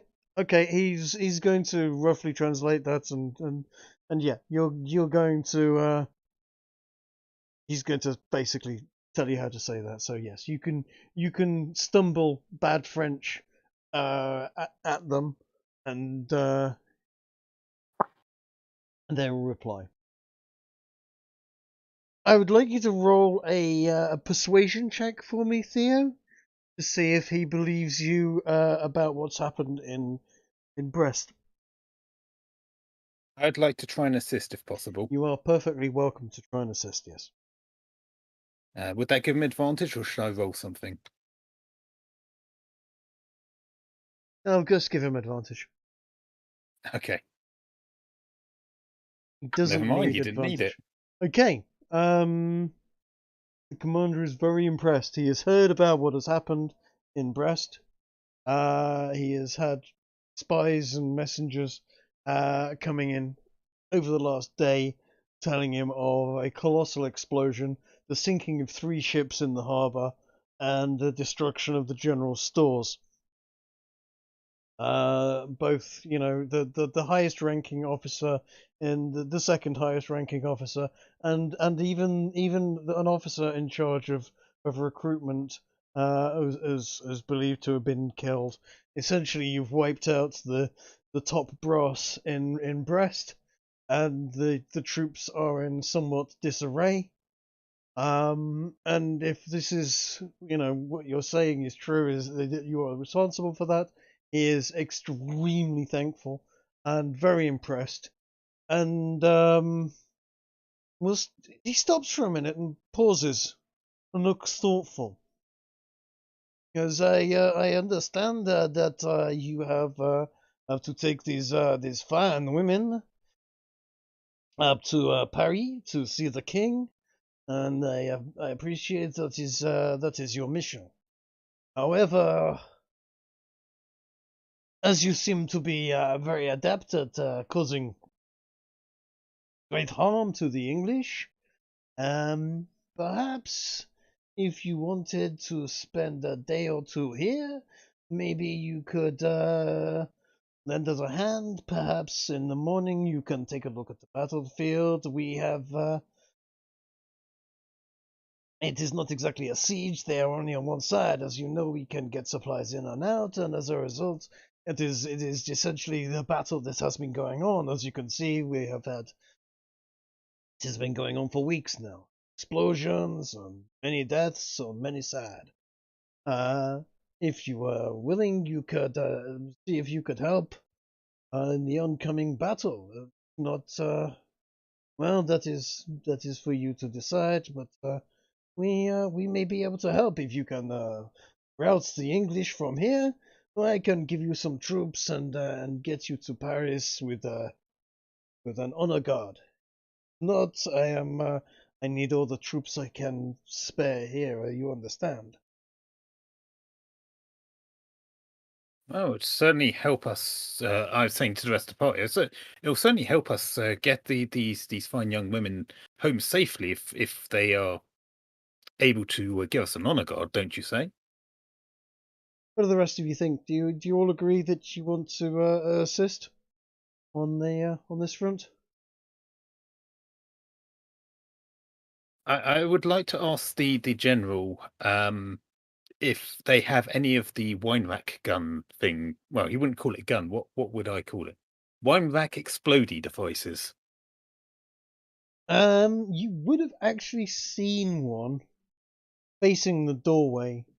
The organ gun. Yes, there is. If you look on the map, there is one fairly. Oh yeah, I see it. Fairly out in the open there, facing the main gates. In which case, I would like to change my question to: will I get a chance to fire one? You want to fire the gun? It is very dangerous. Many people lose their lives using that thing. It is a highly trained. It is very advisable you are trained in knowing how to use it, but if you want to spend some time with some of the soldiers and they can train you how to use it, then perhaps there may be the opportunity. Certainly, it is going to be fired in the next few days, if you know what I mean. Darrow grins like a young boy at Christmas at the opportunity that he might be able to fire one of these things. Okay. And nods emphatically that he would be interested in that. These people get us closer to the king. Yes, of course. You are going to see the king. You have what looks like some fine gifts for the king. Good to be the king, no? He smiles and nudges, winks in a slightly lewd manner. Grace, isn't it wonderful if we help them out defend their fort against a foe? they'll give us an honor guard all the way to the king. What more could you ask for? Does seem useful. Okay. Imagine arriving like in glory with an honor guard at our flanks. In. So, So, Grigori tells the commander that we've observed that the English has captured at least one of these cannons, organ guns. when he says that, his face very dead stern. Yes, we have heard of many number of massacres. Many of our troops that arrive here, help us break the siege, have been annihilated. This gun is very powerful. Great shame that the goddamn English have managed to get their hands on one. We have our own, and there is a lot of field between their camp and ours, and well, we will see if they can put it to use here. They have one, we have the high ground. They have to come and fight us with theirs. We shall see how this plays out. But let me, after we have finished eating, let me show you around the fort and give you a bit of a demonstration of how the field lies, if you will. And perhaps you can do some thinking about how we may fight the English in the days to come. Because rumor has it that a large force is on its way up from over from Brest, actually, where you have come from. Although I understand that it is about half the size of the force that was supposed to be coming. If what you have told me is true, you have done a great deal of harm to the. So, I have no idea how much joy it brings me. In fact, I need bring more wine. Bring more wine. These are good personal friends of mine. We drink tonight. Slap Grigori on the back, say, well, it might not be a quicksilver bow, but hey, good wine, you know? I'd say you did a job well done in the end after all. I will say now that the wine is excellent. Excellent. Somehow the French army eat and drink particularly good food. No, they seem to understand the old adage about marching on your stomach. After the Oh, now why would you say that, Grigori? We're all friends here.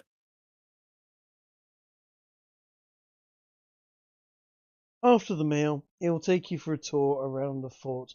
I'm going to wrap this up fairly rapidly, so you can think on it for next week as to how you defend the fort from the oncoming army that is going to happen. There is going to be a bloody hell of a battle here, and you guys know it.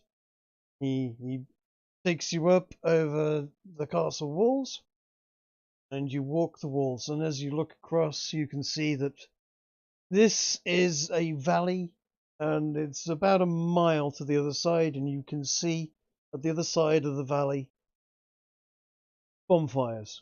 You can see what looks like many silhouettes of many soldiers.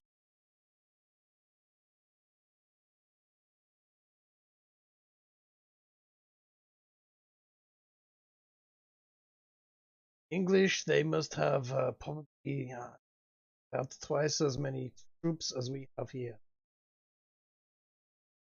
Is very concerning. But as I said, it was supposed to be many more, and we have fought for a long time now, and we have a little surprise or two waiting for the English. And he points to certain points as he's walking around on the field. I'm just going to mark those areas that he's pointing to.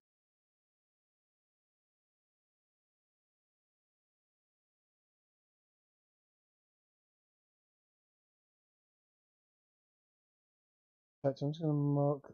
Let me mark some in red.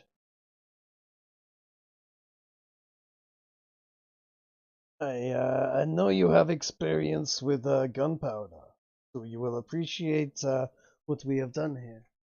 These spots I am marking out to you. Ignore one of them. This one, anything in yellow. And here there is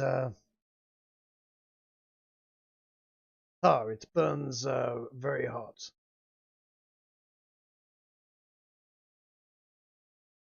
So we will fire arrows into it and it would burn. And the bits that he's marked red, I'm going to say that there are barrels of explosives, gunpowder barrels, buried ground. He also points out that there are a number of big craters in the ground where previously similar mines have been set off to defeat incoming battles, sorties.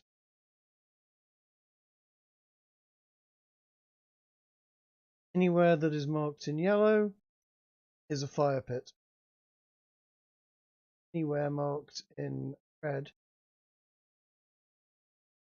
explosives. If it's red and then got yellow around it, ignore the red. Essentially.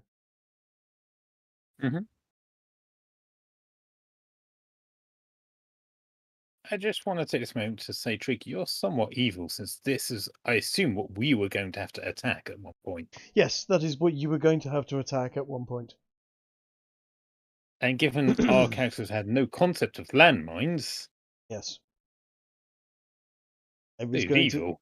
to. I was going to see if you had the wherewithal to sneak in the dead of night using your stealthy cloak and try and map out where there may be traps and so on, and sneak in and put explosives on the side of the wall and blow up the wall and gain entry to the fort.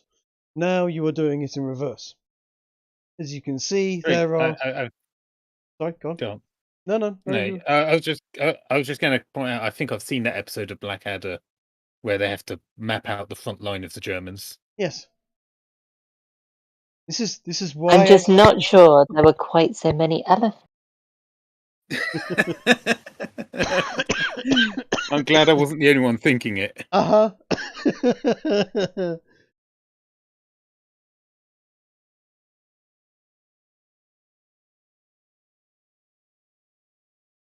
You know what? I will. I'll tell you what. Theo, here you go. Hold on.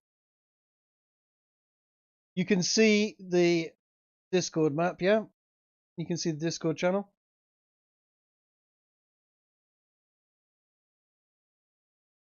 Give me a second. Here we go.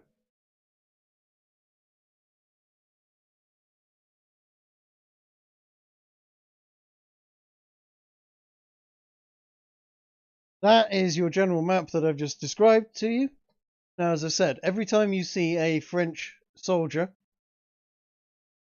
that is 10 soldiers. Is that also 10 cannons? That is not 10 cannons. It is actually 4 organ guns. Fair enough. If you should note that there is a large stash of gunpowder near to, not right next to, but near to the organ gun. Not actually on this particular map visibly, but there is again a large amount of gunpowder. Once again, I suggest we deploy CD more than 60 foot away from the armory. Now, If you're standing on the battlements, you can see right the way across the field. In fact, let me scroll out and take another screenshot for Theo. This is the whole map.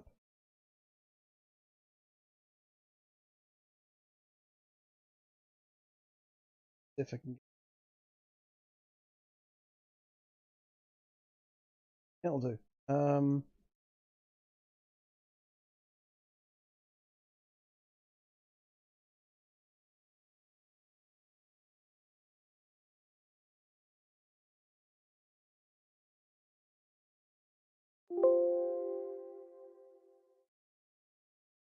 There you go, Theo. There is the whole map. Can't see the English forces very well. They are a long way away. But you can make out that there is at least twice as many English soldiers as there are French soldiers. You know they're coming. They are going to attack you. You will have the opportunity.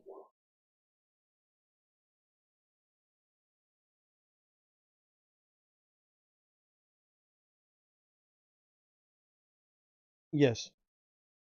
Yes, there was a bit of an overzealous use of explosives. But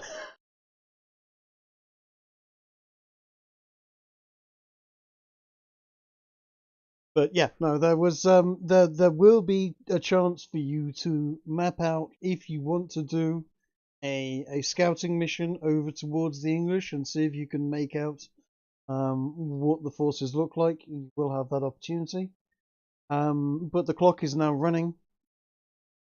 You have at best 2 days before an attack arrives, according to the French officer. He is going to give you food. He is going to give you a place to sleep, and he is going to give you. He's going to give you the opportunity to command some of his troops, should you wish it.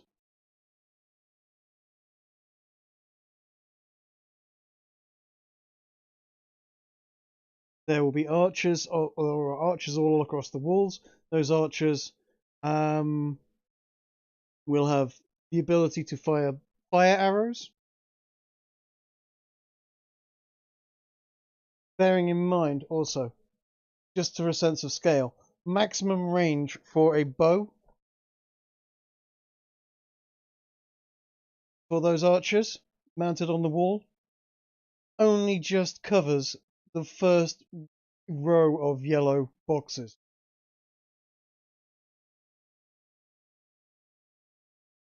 How do they intend to detonate the ones further out? If you notice, all of the yellow boxes that are nearby interconnect with the ones further out. Ah, I see. The idea is to allow the troops to march over the explosives, to get closer to the wall, to get within range, to actually start firing, and then fire on them and detonate the mines directly underneath the feet of everybody, blowing the entire army to smithereens in one fell swoop. Or at least in one attack. That the first wave of the attack, they might be able to destroy everything there. Anything that comes after it, that will be it. They will be done on their explosive defenses. But yeah, they have an initial attack, and it's quite a significant initial surprise attack. They have, however, let off explosives before, as you can see by the honking great craters that are. I mean, bear in mind, as I said, each man is 10 men. They've got units there of 90 men, and those 90 men would probably quite happily fit inside one of those craters. These are big old explosions that have gone off. Not quite as big as the one you just set off in Brest, but nonetheless, chunky explosions.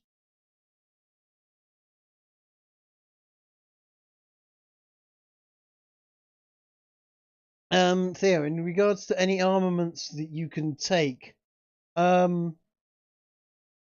you've still got most of your Marks and Spencer's weapons that you picked up, which are significantly better quality than anything there. But they will certainly have standard bows, standard swords, etc., that they would have in supply.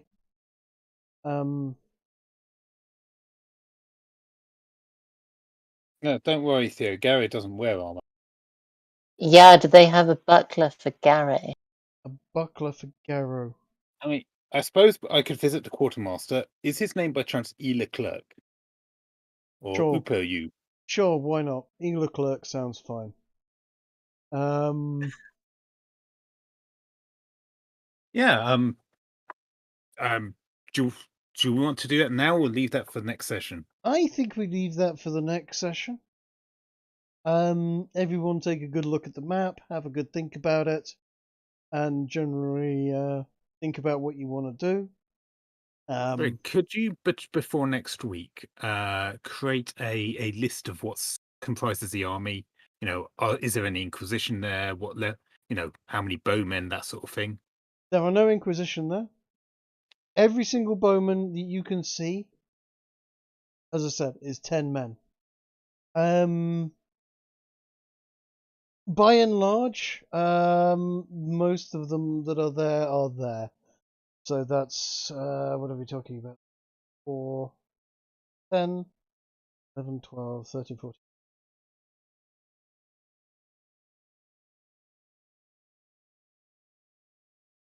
30, 39,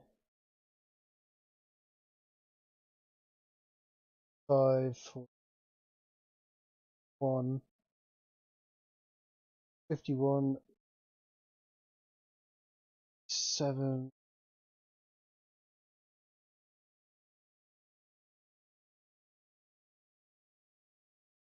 3. So 630 archers alone. In terms of foot troops, that's 90.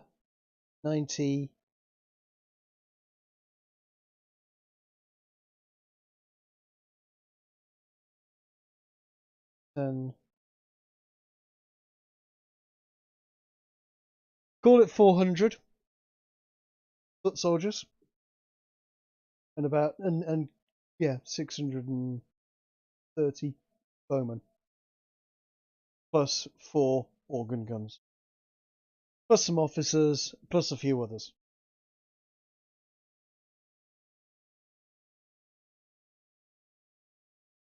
How's that? Yeah. It's a significant force to hold a fort with, but not a huge force.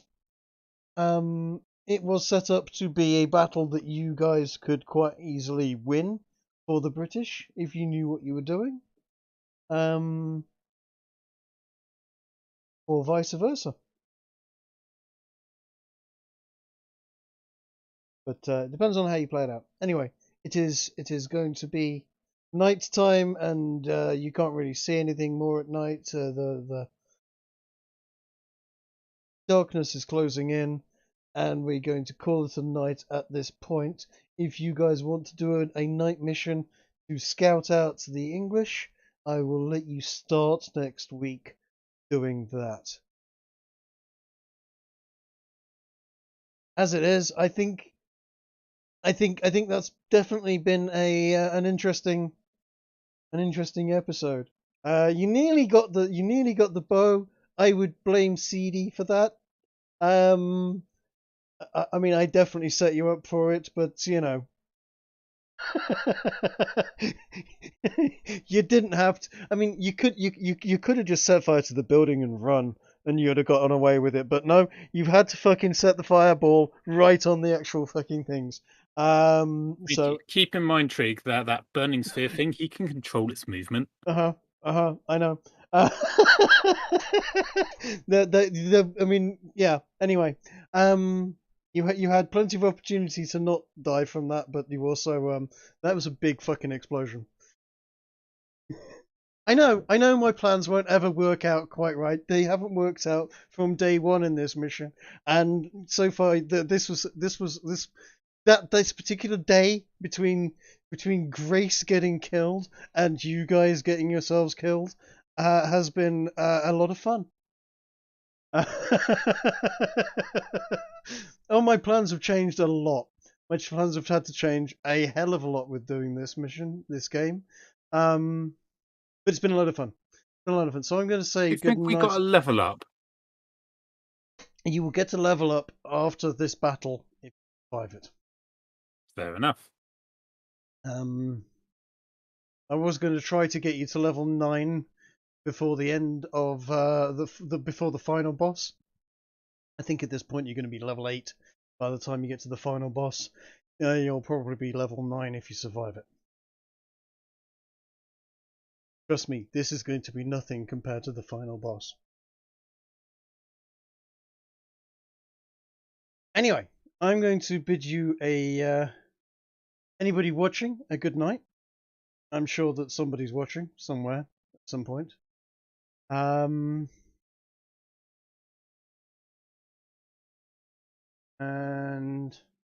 how do I?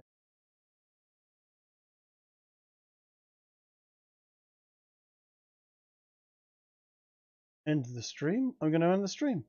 Right, cool. That's been fun. I'm going to end the stream now. Stream is ended. And I'm going to